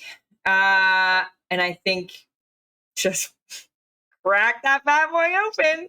All right. So you open it up. You're expecting medical equipment and that sort of thing. What you find is a body that has been folded in a very unnatural way. Like No. someone folded him in half and folded him in again. And it's an older man in a doctor's coat. Immediately close it. I want to look and see if he's got identification on him. Oh, this looks like a slightly older version of Dr. Morrow. The only That's problem fucked is up. he doesn't have eyes. There are no eyes. The only problem. Yeah. Only. Right. Also, he is folded up and dead. Mhm. But I will have both Charlie and Sojo make a resolve roll for that. Okay. It's a 9 under 12. We're just rolling one, or are we rolling two? 1. One. That's a 5, so I pass. Okay. You will both lose 1 resolve for seeing the No. folded up body with no eyes. It is one of those situations where like you open it up and the body just sort of like unfolds and collapses out onto the floor. Great. So, this is fucking terrible. Guys, stay over there. Please don't look at this. This is horrifying. Yeah, don't look. I look. Who would want to do this? I also look. Okay, go ahead and make me resolve rolls if you're looking. We all look. I thought I'm they sure. said that this was supposed to be the fountain of youth. I don't think they're doing youth stuff. Because I mean, there he is right there. So that youth's if got it's to all come about from the youth, somewhere. you know, don't you de-age your own body instead of getting this fucking. Wait, what did I get? I got a 9 plus. What if I like roll my actual resolve? That is a success. Okay, because I got a 9. So What okay. if we run out of resolve? You faint. Cool. All right, I haven't gotten there yet, but I have 3 left. Okay. Oh my god. Okay. Yeah, so if you succeed, you lose 1 point. If you fail, you lose 2.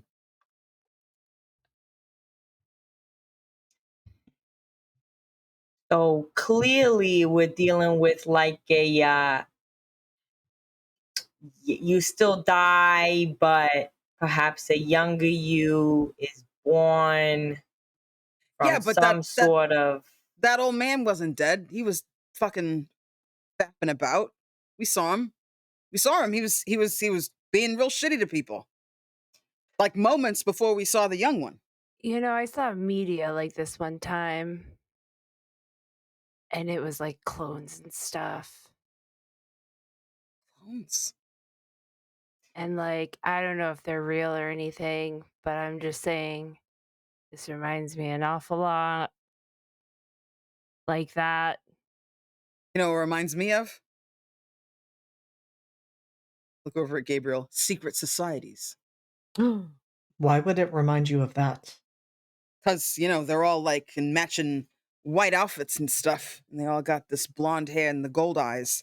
And that seems pretty fucking suspicious to me.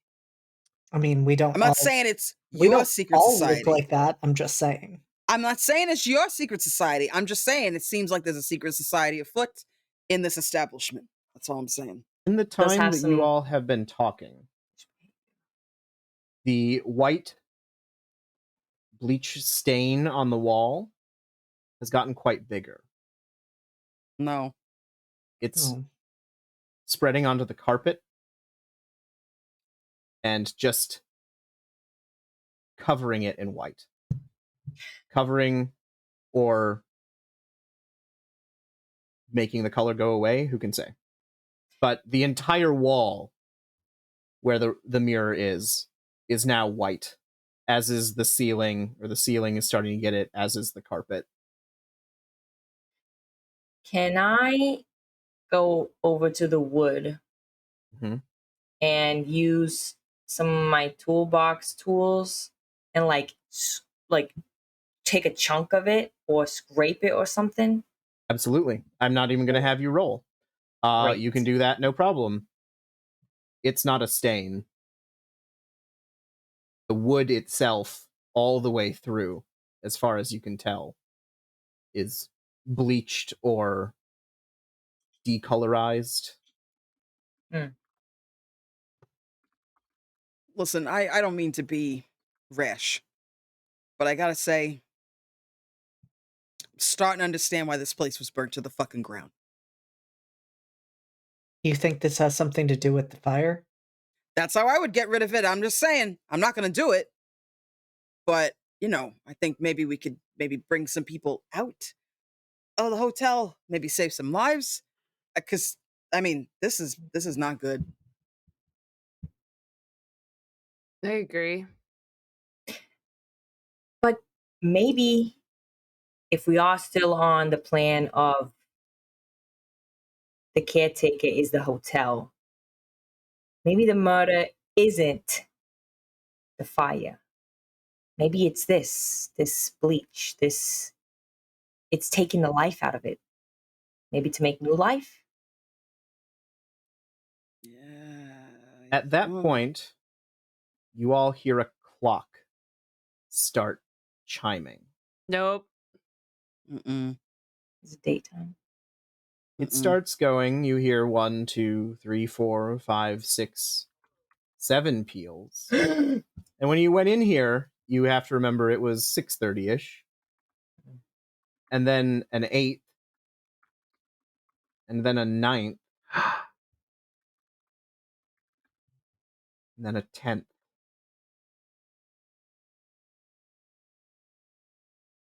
Hal, what's the time on your card? 7:15. 7:15. Oh, fuck. That Duchess is not going to be pleased. No, I look over at Charlie. Yeah, I look over at Gabriel and I just say, maybe we can still make it. And I just start sprinting out the door. I run after them. So you guys start running out the door. You do pass Wit's room on the way. And there is a sound like a scuffle coming from inside the room. I think cartoonish breaks and then a quick knock on the door. There is no response. Mix Arkwright, I'm so sorry to have missed the dinner. I got caught up in something actually quite curious. I think you would like to hear about it. I promise it's worth the entertainment. Rings? Just breaks. Like breaks? No. The sound of wood splintering or something to that effect. Charlie, what's going on? Are you okay in there? Charlie, should we get in there? Stamp twice if you're okay. No response. Okay, I'm coming in. The door is locked, so you're going to have to put a shoulder into it. So I would need. I can help them. Right. Whoever wants to make a stunt roll. Would it be possible? Now hear me out. Okay. I can try some locksmithing while Gabriel does some brute forcing, and then maybe I can listen to it just enough so that he can bust through very easily. Sure, go ahead and make me a locksmithing check, and if you succeed, that will give Gabriel best of 2 on his attempt to break the door. Sick. Okay. I only have a +1, so. And it's a 13. That's a success. So yeah, you're able to unlock the door. So I don't know why we're busting it down, but that's a nat 20. Okay. I'm like, Gabriel, I got it. Boom! Gabriel smashes through the door. But we approved your pardon.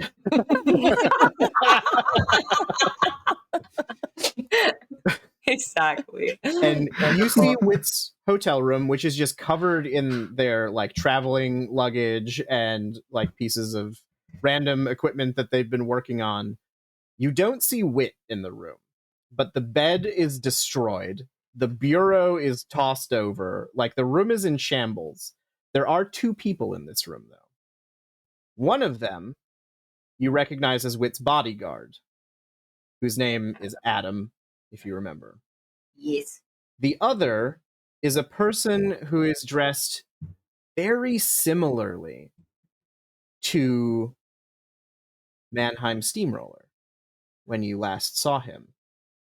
But he's young and handsome, and his hair is perfect, and he's all in white. And Max, or sorry, not Max. I don't know why I said Max. Adam has Mannheim Steamroller by the throat and has lifted Mannheim Steamroller off the ground. Mannheim Steamroller has a tongue that is trying to get into Mannheim Steamroller's eyes, and it's like they're in the eyes. And there's a moment where Mannheim Steamroller screams, and the tongue retracts, and Adam drops them, and you see a punch. And the punch goes clear through Mannheim Steamroller. Just like punches straight through their physical being. You see black blood, very dark blue blood, actually, splatter out onto the wall. And what is my problem? Adam pulls out a heart as Mannheim Steamroller collapses to the ground. And then Adam looks at Gabriel and is like, is there a problem? Is there a problem? Where is Mix Arkwright? I sent them somewhere safe. Okay, Where what's is that? happening? We'll figure that out, but what's happening here? No, I need to know. We had a security breach, and Adam just like crushes the heart, and it just like explodes in goop, sort of shakes it off. Well, that's one way to deal with. Okay, yeah. What is that? A thief. A thief of youth, but also, where is Arkwright? I need to know. Wherever they are, they're probably not safe. Arkwright is perfectly safe, and Adam walks over to the personal dressing area / bathroom and knocks on the door and is like, you can exit now. The threat is neutralized. And you see the door sort of slide open, and Wit pokes their head out. sees the thing on the ground, and immediately is like, what? Ah, Whitney Arkwright, you are giving me quite a scare. You gave me quite a scare. And you stood me up for dinner. To be fair, we also encountered a strange creature, kind of like this. It's been a weird night. It's been Yes, longer I than agree. you know. There are more of you. Are you all following? Have you removed yourself from the doctor's room? I think so, but I think Reese is not doing well. Like, I think there's a tremor in his hands that he can't quite still because he has 3 resolve left. Poor baby Reese. So yeah, you all will come upon the scene. I think I gotta go try to warn people. Not Tell sure them to we get should- outside. Not sure we should split up. Well, the funny thing about Wit is that they're very mentally flexible. They can take things in stride, and so the fact that there is this like body in their room does not actually seem to be phasing them beyond curiosity almost. They're like, well, everyone will be outside for the masquerade and the fireworks display. Masquerade, huh? Yes, that's where I'm supposed to show off my masterpiece. What is that? What is it? Can you keep a secret? Of course. Is it Adam? I was gonna ask that. Yeah, they walk over to Adam's tuxedo, and they like put a hand on his chest and like click a button, and like the whole tuxedo front swings open, and Adam is a robot. And inside, there's a little rat man with the face of an old man. No, A but ratatouille Adam. amusingly enough, there is where a human heart would be. There is like a little compartment that seems to be glowing, like with very bright light from inside. And Wit steps back and says, "Adam Newman." It's a little on the nose, the name. Oh yeah, It's perfect. thank you, Charlie. Yeah, I thought he was just too handsome. Oh yeah, I mean, not too handsome. You know, he looks very nice. You did a great job. thank you. A little more violent than your other creations, but I'm sure there's a reason. Well, No, Adam, I mean, he's safety first. Adam is programmed for safety, not violence. But I do think we're going to have to rewrite some of that programming. Were I you don't think so. expecting something like this? I was expecting someone to try and steal something. I've received threats. So I activated Adam a little early just in case. What was it they tried to steal? Wit sort of taps the chest, the sort of glowing part of Adam. When I was first building Adam, I had an idea for a new power source. I had heard of someone in New Orleans who had a gemstone that had some sort of properties to it. I wrote to them, and they agreed to sell me half of it. So it's very valuable. Were they called Duchess? No, it was Duchess's husband, actually. Wait, Duke? husband? Oh yes, he died a few years ago. But his family was very wealthy, and they had this gemstone called the Heart of New Orleans. And he is falling on hard times, and so I offered him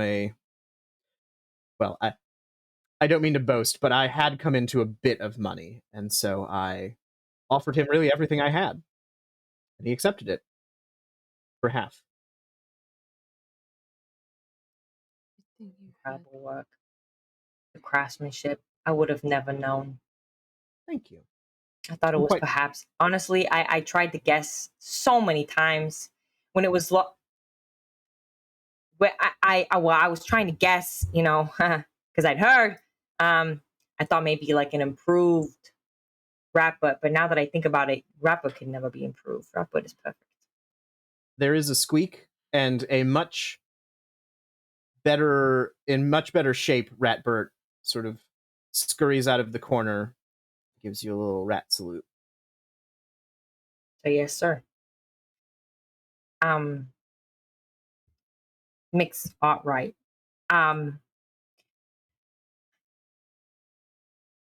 There is a danger here, clearly. There's more than that, though. Something's taken, some creatures or some being or something is taking the life out of everything and making, I don't know, younger life versions of everybody, but they're like evil and they try to Could you kill describe people. them? Have you seen The, them? the body on the floor. The body on The the body floor. on the floor has not reverted to a different form. Yeah, they're tall, slender, pale white skin, stringy hair. Also, there's a portal to some kind of hell dimension, maybe. I'm not sure. There are a lot of them in there, though. Tall, slender, gold eyes. Gold eyes. gold eyes. And that's why I missed the dinner. I would not have missed it if it were for anything else. I want you to believe me. Well, if the children are active, I think we have a serious problem. The The what? children? Excuse me? Children Yeah. of the forest? You've never heard the myths? No? Children of the forest. What are you talking about? Have No, I they're- heard the myths? Is this like a not deer situation? I mean, I have lore history. Yeah. Have I heard them? If you have lore history, go ahead and make me a roll. Oh man. Huh, that's a 3. Oh, I got a 7. Okay. Every one Wait. of you have... Oh, 9. Sorry, I put stuff in it. I forgot. it's all good. All of you have heard of the children as this sort of like old wives' tale, but they're basically these sort of beings that supposedly live in the forests and kidnap people and just take them away. Okay. Legend holds that they feed them to trees or other plants and things. They're also known for stealing children. Not so sick. But it's nothing like it's one of those things that like every time you hear about this, it's like, oh yeah, a friend of my sister said that her baby was stolen, or an uncle's old war veteran friend like saw them when he was on the run from a battle or something. Like there's never a good direct line to their existence. It's always just a sort of boogeyman type situation. Yeah, but they're like assimilating people. We saw, first Vanderbilt, then we saw the doctor, and now we see, Mr. Steamroller here. And I feel like, it's only a matter of time before it's other people. Vander told me that he found a cure for death, and then Mannheim went after him. I think they might be very good liars.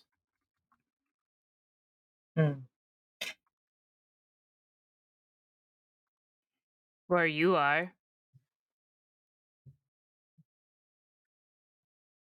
Excuse them. I don't know what they are, honestly. They are quite special and quite interesting. Perfect and brilliant. Perfect and brilliant in every way. I mean, if I were a child of the forest, I would pick them. Honestly, Cal, For the next version. If I were any monster, I would say that is the one right there. That's the one I want. They make a good point, though. We don't know what's going to happen tonight or who's going to cause it. Arkwright would not do that. I'm sorry, I wouldn't do what? I believe that you believe that. Do we say it? I mean, if there's anyone you're going to tell about it, I feel like this would be the person. There's going to be a fire tonight. Okay. The hotel's going to burn down. A lot of people are going to die. Are we allowed to tell him that? Well, It's too late now. You just did, so Valid. Yeah, but you're a smart person. You're very intelligent. You take your time. So don't freak out, right? no, I'm not. I'm interested. No freak. Fire is one of the things that's supposed to ward away the children. Yeah, this is what I was saying. I said I was gonna, if I was gonna do something, I'd burn this to the They ground. don't like fire. They don't.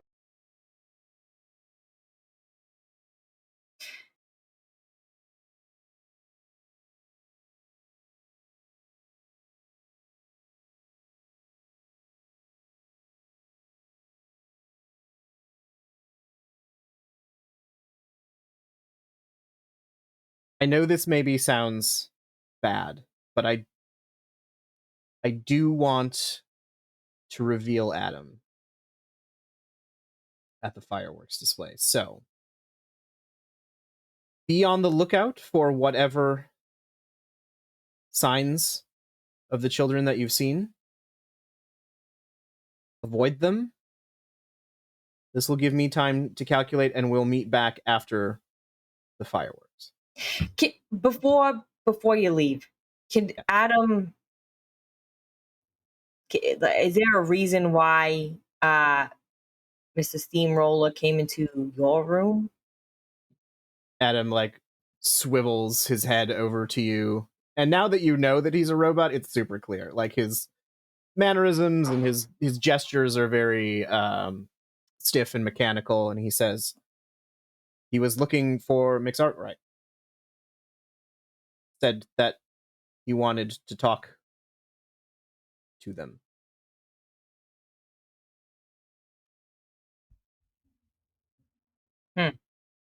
So they're being kind of selective about this whole Proselytizing. yeah. Vander did keep saying that if it was inside me, he'd share it. The secret. What was Sounds like a very intimate situation.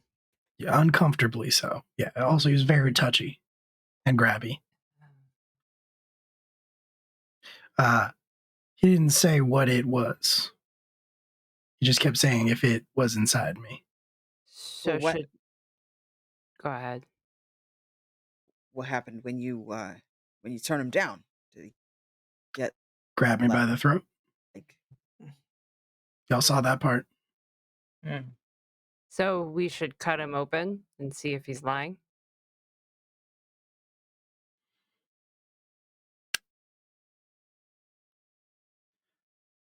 I think it's something he knows. He pointed to his head. He said if I showed him what was in my heart, he'd show me what was in his brain. Doesn't seem like a fair trade.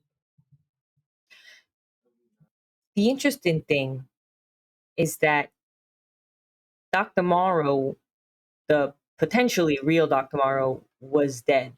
But old Vanderbilt is, at least was, alive.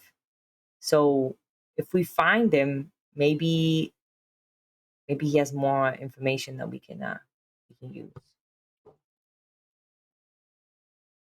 So we want to go to Vanderbilt's room? Is that what I'm hearing?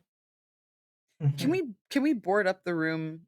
The doctor's With the room? mirror? Absolutely. Yeah. That Yeah. sounds like such a good That's idea. great. Sure. Yeah. There's a bunch of shit like in this. There's wreckage and stuff in here. I just want to take it out, board it up. Absolutely doable.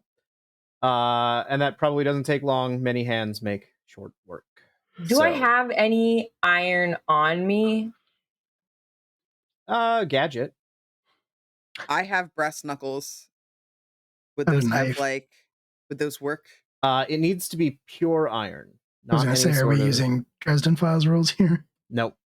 Okay. Nope. We are using... Oh, but the bed frame is probably wrought iron. Bed frame is wood. The headboard. Give me a luck roll. Was there a fireplace at Dahlia's? 14. Okay, yeah, we do have a wrought iron bed frame. That's the crowning piece. I popped that right on the front of like our display. Fantastic. And nail it into the wall. Are you asking if there's like iron pokers? Yes. Yeah. So we go back to Dahlia's, grab iron poker so that each of us are armed with something that can hurt them. Go up to Vander's room. I got gadget. Okay. Ready. As you go into Dahlia's, people are sort of dining there. And you note that there are quite a few people in white. All white. Right. Let's not be suspicious. You also note that the decolorization of the hotel is proceeding apace. The walls are white, the floor is white, and no one really seems to notice it. Can I check on Dahlia real quick? Sure, yeah. I think I just like push past, like as we grab the pokers into the kitchen. Is she in white? No. But Uncle Robert is.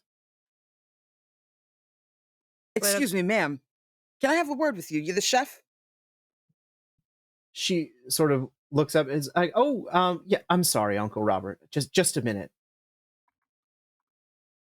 Can I help you? Hi, yeah. This is a Are private we in kitchen. I'm earshot of sorry." him? Yeah. And he has just like turned and he's staring at you. Like he Mhm. knows. You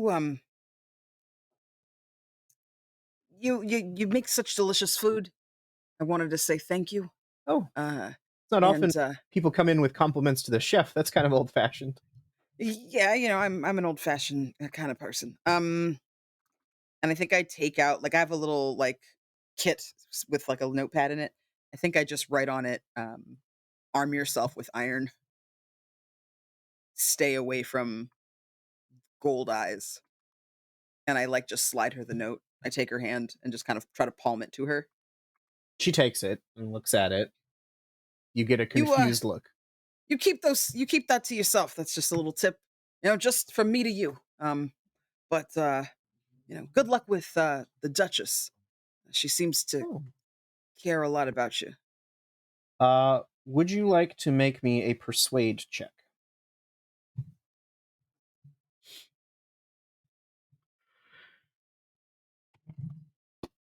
$19. So she looks at you and you see there's like an understanding in her face. And then she looks closer at you and her eyes go wide. And she's like,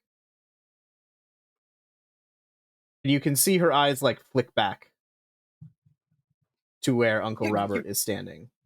You notice in my build, something happened to my people in the past, and every generation, it's staying safe.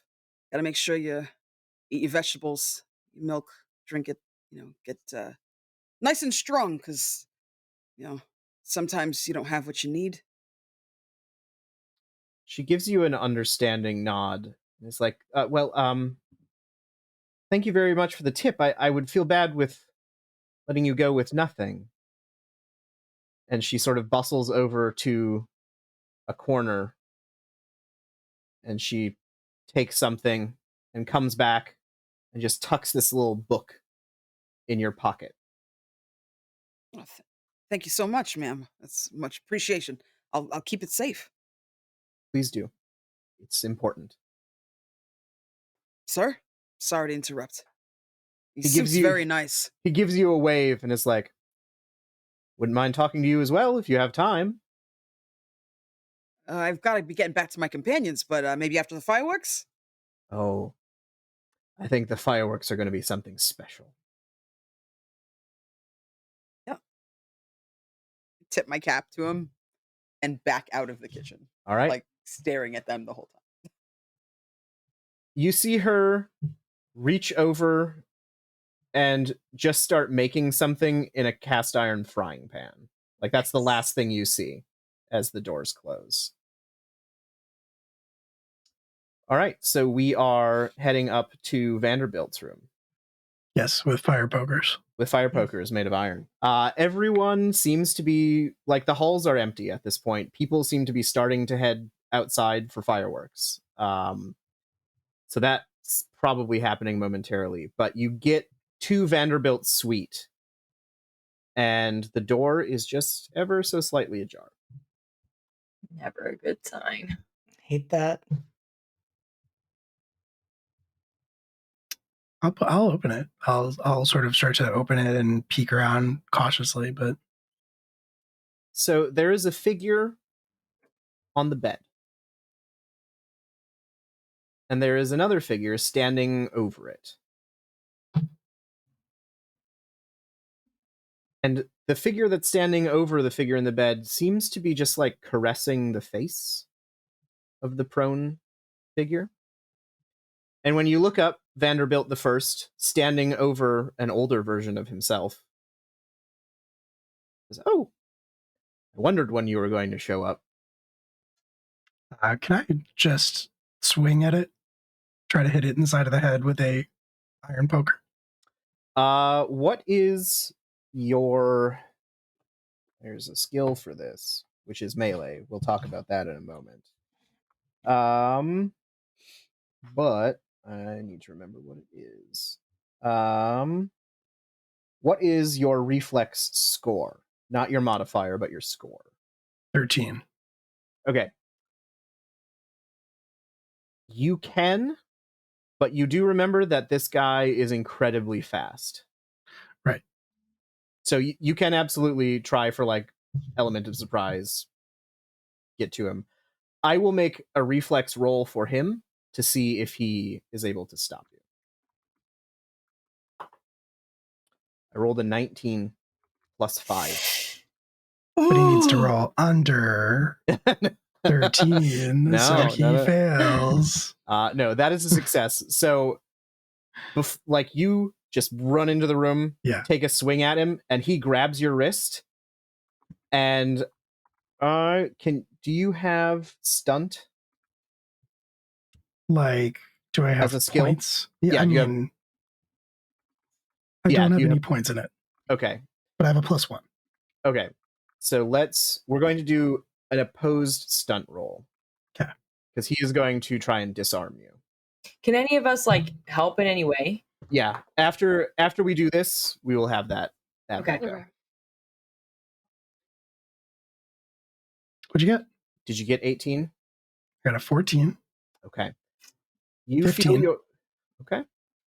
Not only does the fire poker go flying out of your hand, but you feel your wrist snap, and you are going to take 3 points of health HP damage. Okay. And you all see New Vanderbilt just sort of shove Reese away.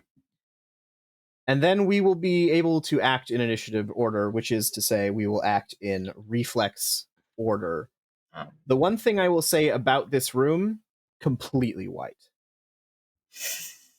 There are no colors in this room whatsoever. It's just all of it white or shadow. So what would everyone like to do? I want to try to beat him in the face with this poker iron. I'd also like to do that. I have a whip. Yes. Okay. What is everyone's reflex score is the first 14. question. 14. 13. 13. 10. Okay. So Vanderbilt goes first. And he sees all of you armed with fire pokers and whips. And he laughs and says, next time. And he just runs through the mirror in the wall. Like, bye-bye. And you are left in the room with just the broken body of a very old man laying in bed. Slippery.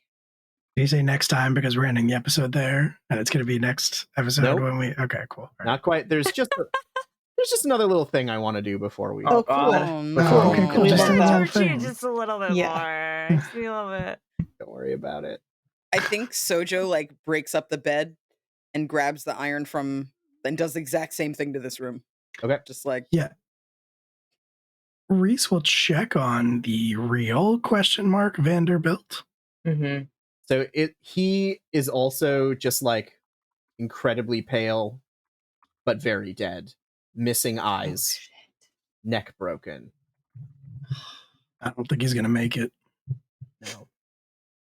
That's an understatement. Don't need a rocket medicine degree to tell you that. Well then. Reese, you okay?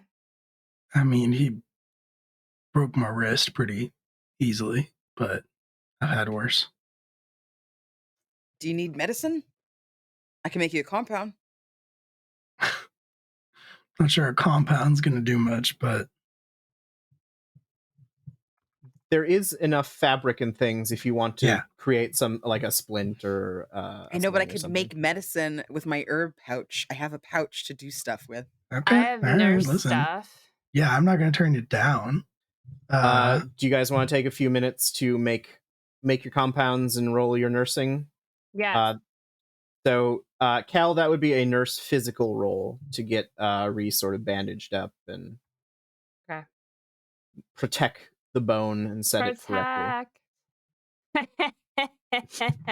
I got Nate.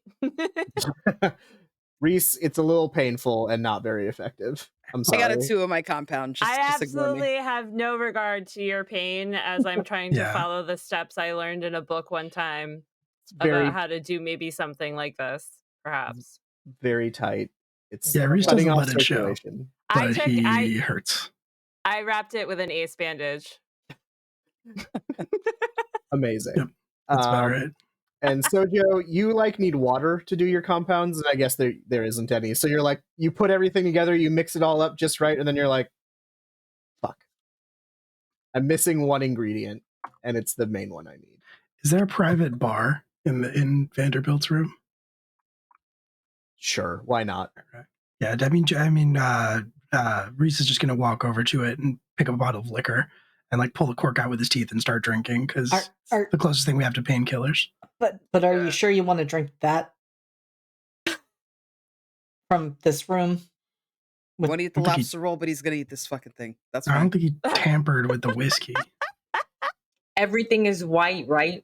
Yep. Yeah, Yeah, are you even sure? Is the whiskey? I wouldn't drink it if the whiskey Yeah, is no, white. the whiskey is clear. Cool. Yeah, no, I'm not gonna drink that. Okay. I will say, as you're all doing this, Vanderbilt's room looks out over the courtyard, and you see that people are basically getting set up for fireworks. Wit is out there with Adam on this stage. So do you want to go to the fireworks, or do you want to wait until the fireworks are over? Here's the thing. I mean, he said that the fireworks were going to be interesting. Right. And as far as history knows, Wit and all of her creations, as the ones that she brought here, Adam and Rapper, are lost to time. So I think whatever is going to go down is going down now, soon. I need to be down there. I'm going to be honest. I'm not staying here. All right. We're safer together.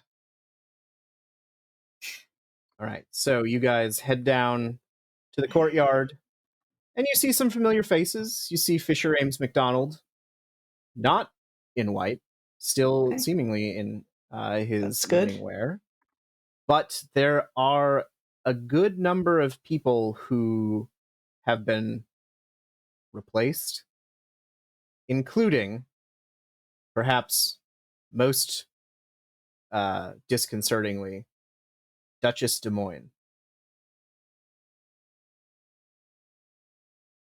But there's a large crowd. Everyone is sort of milling about. You see that the children are moving through the crowd almost like sharks. And they're sort of pulling people away and whispering in their ears. And they're getting nods, and they're getting people who seem interested in what they're saying. But the band starts playing, and Vanderbilt walks on stage and gives his little Founders Day speech. Thanks for being here. It's going to be a wild night. But I believe first, Whit Arkwright had something marvelous to show us all. First time ever seen in this world. And Whit gets up and gives a little speech and reveals Adam as a fully functional robot. And the people who aren't the children are shocked. There's gasps when she reveals his mechanical nature. The children, they seem wary. They seem maybe a little put out, even. But that goes off without a hitch, and you all watch. And then the fireworks go off. And they've got a really good display. Lots of colors, lots of, shapes. They can do the shape things. And I will have all of you make me a vigilance roll. One more time. Hey, Alex, just Yes. a casual question. Sure. But I have been moving closer to Fisher as this event progressed. I would like to be by his side. Absolutely. 19. I I also got rolled a 12. 19, which means it's a 16. 12 Yeah, from no. Cal. I rolled a 16. Oh no, sorry, 15. Okay. Is it just Gabriel being distracted by his handsome Yes. secret society founder boyfriend? Uh-huh. Okay. So you two are watching the fireworks together, oohing and awing.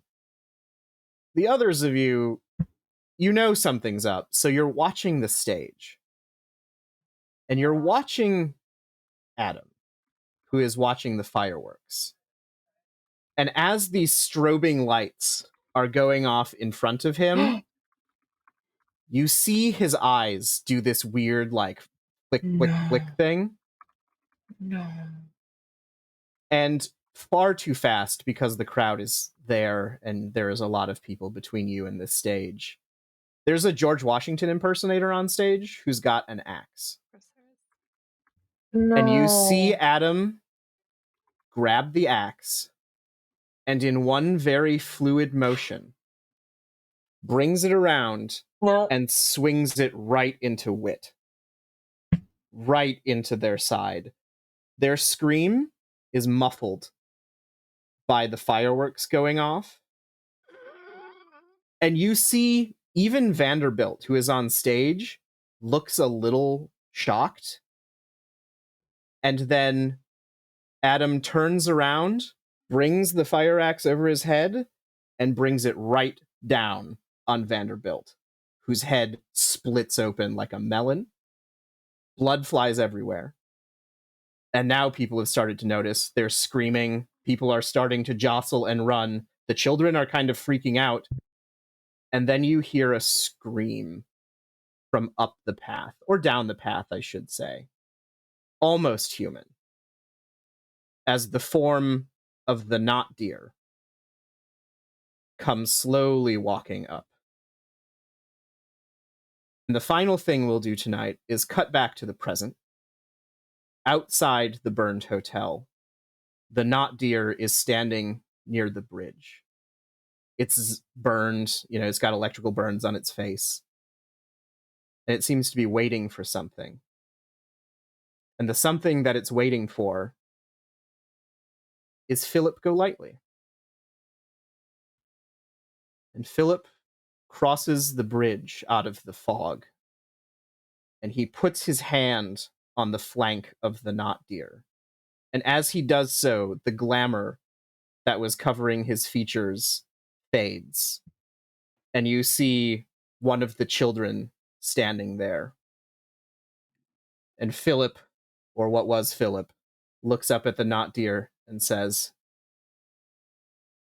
3 hours. And then it's all ours. And that is where we will end this evening. I'm What so the angry at you right fuck? now. So mad at you. How dare you? Wit is still alive, right? Technically, they just got an axe to the side. Yes. Wit No is big still deal. alive. They can walk it off. It's fine. Walk it off. Walk it I got off. That's what compounds. we I got do. compounds. I'll be all right. I got compounds. Oh We got my compounds and clear gosh. liquor. Compounds and clear liquor. We're not drinking the liquor. Don't do that. Don't do that. Oh my god. No way. No. Oh, Jesus God damn Christ. it. We are fighting. Incredible. It's going to be good, though. We've got a whole session to wrap it up. Don't worry. Don't worry about it. 3 Alex is like, hours. we're only gonna need half the session because everyone's Yeah, gonna everyone's just going to die real Everyone's fast. gonna Good God. Listen, I'm doing great. I still have most of my resolve. Gabriel is That's still true. having a great time. Gabriel Posting is the resolve. thriving. He is Yeah. moisturized. He is in his lane. moisturize. It's just that I remember in the first session, JD was like, "Oh, Will, you're playing the twink this time," and everything that has happened since to my character has just been like, we're playing each other's characters. Yep. JD is supposed to be 110%. playing this character. Absolutely. What Absolutely. it is like to character- be me, Will. This is This what it is like to character, be me. this character is 8 hit points, 3 resolve. Like, I'm just chilling at 12 hit points and 8 Yep. resolve. I'm good. I'm golden.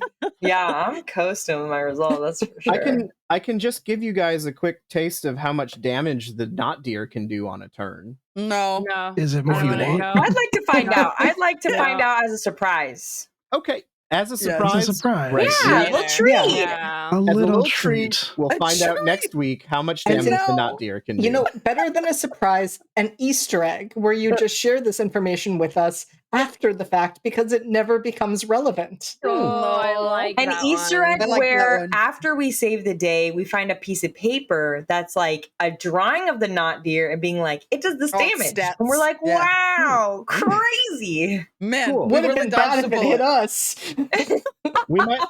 We might also find out how much damage a malfunctioning robot does. We'll see. That Oh, I'm actually no. very scared of.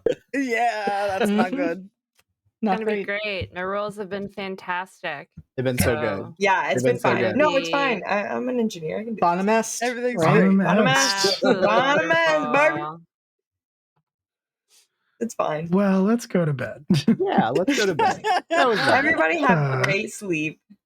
Yeah, Let's, let's do some introductions. We can keep the same order if we want. Sure. Sure. So, Alex, you're first. okay. Yay. Hey, I'm Alex. I'm Mightiest Finn on Twitter. I wrote this game, or I will be writing this game with my colleague Asa. We are Backwards TTRPG, and we have 2 games out right now. Backwater, which is set in a post-apocalyptic Louisiana, and Backroads, which is set in post-apocalyptic St. Louis. And this is our new project, Backwoods, which will be set in New England. We have another one that is going to be crowdfunding at the same time called Back Channels, which will be about ghost pirates and things in Florida and the Bahamas. Ooh. So catch our Kickstarter pre-launch page for more info, and you can get any of these games on our itch page if you're interested, but don't feel the need to. They're just there if you want them. Otherwise, things that I do come back next week for the end of this, and then come back in 2 weeks' time for Shadow Between the Stacks, our Dark Academia Call of Cthulhu game. And then I will be playing in the second table of that. A season of Secrets and Shadows, run by the fantastic JD, will be on Friday, where you will see Sad Werewolf Boy not at all have any problems with his family, which will be great. And then I will be running Cold Iron, our Changeling the Lost game set in an alternate universe where the Fey courts have taken over the Soviet Union and there's a murder to solve. That's a theme for me, I guess, murders. There's other stuff that will eventually happen, so check my Twitter and you'll find out about what those things are when they're unredacted and I can announce them. So that's me. This was a lot of fun. I hope everybody had fun. I had fun. Blast. So much fun. Can't wait to die. It's gonna be great. Candace. Hi, I've been Sojo Tubman. My name is Candace. You can find me at that Candace Girl on Twitter, at Candace the Magnificent, pretty much everywhere else. Tomorrow is the beginning of Pride Month. Not that Pride is not every single fucking day, but tomorrow marks the beginning of Pride Month. You will be able to find me over at my Twitch channel, doing some gay stuff, probably some cover songs on my ukulele. You can find me actually, I think I might have just wrapped Bookhound Bounty Hunters over on 12-Sided Stories, wherever you catch your pods. You can also see more of me on Crossroads Games, including on Witches, Sisters of Fenmore, if you like witchy games set in magical kingdoms, on July 16th on YouTube, on the Crossroads Games YouTube. You can find me over at Bad House if you want to see a cyberpunk game that has just wrapped up tonight, actually. Yeah, there's a lot of places that I am. Check out Reckless Attack for their latest podcast situation interview. That's me as well. And I do a bunch of stuff, so just find me on Twitter. And JD. Hey, I'm JD. Tonight I have been Gabriel. You can find me most often with Live from the Apocalypse. I am almost always here. I think we established 80% of the streams I will probably be on. For this week, I will be back tomorrow running Redacted, which is our Powered by the Apocalypse psychological horror game, where a group of people have ended up on an island with a strange history and stranger occurrences. And speaking of murders, looks like the first thing they're going to be doing is solving a murder, which I know one of them, who I can see right now, is very excited for. Then on Friday, I will be playing in Thy Kingdom Come at 1 o'clock. Can't even remember when the game starts, but yes, it's 1 o'clock. Our Urban Shadows campaign with a whole lot of religious trauma for everyone. And then I will be running a season of Secrets and Shadows right afterwards. Saturday, we'll wrap up with Locusts over on RPGs Uncovered. And then I will have a break. So everybody clap. Because I will have Sunday off. And I will not be doing anything streaming. Skeptical. And then we will ignore what the next few weeks look like, but they're fine. Everything's fine. Everything's fine. Bonamest. Jen. Press X to doubt. Yep. Press X to doubt. Hi, I'm Jen /Youngles. Played Cal. You're I don't know, whatever they are, whatever's happening with them. You can find me here. 2 Candace's points. Also the last day of AANHPI month. So tomorrow I will only be referring to all of the white side of my. I'm kidding. I am always Asian, no matter what. Yeah, but yeah. So tomorrow I get to be a queer Asian starting for the next month. You can find me on Itaewon by Night. You can find me here. You can find me lots of other places that we're supposed to be doing stuff this month, and who knows, because schedules keep getting pushed back, and I have no idea what's happening anymore in my life. So check out Twitter, because that's where you'll be able to find all the other stuff I'm doing, which is a lot. Okay, thanks. Everybody's links and everything are down. If you just scroll down on the page, you can find everybody's Twitters and socials. Raph. Hello, I'm Raph. I play Charlie tonight. I will be back tomorrow here for Redacted to very excitedly solve or at least study a murder. And then I will be back here on Friday to watch a season of Secrets and Shadows and gasp along with everyone else as JD, I'm sure, reveals some horrific and incredible things. And then be back again here on Tuesday next week, right? Yep. Yeah. Okay, cool. I didn't go that far in my calendar, so that's fine. I'm trying to catch up here. So on Tuesday next week, I will be here playing Max Miller in our D&D game that Will runs, and we're very excited about some couples brunch. Finally get some respite. We will get couples brunch. We're gonna get couples brunch. We're gonna get sausages. We're gonna, No. Yeah, of course. We'll see. Anyway, We'll see what happens. And then I'll be back here on Wednesday for this too. So, hell yeah. And hi, my name is Will. I do a bunch of stuff on the channel. I run Class Reunion, the aforementioned game. I will not be doing anything else this week. Everything else has really already been plugged, except all I'll say is that you should maybe watch a season of Secrets and Shadows this Friday. Anyway, not my week, but maybe you should watch it if you want. Who knows what could happen?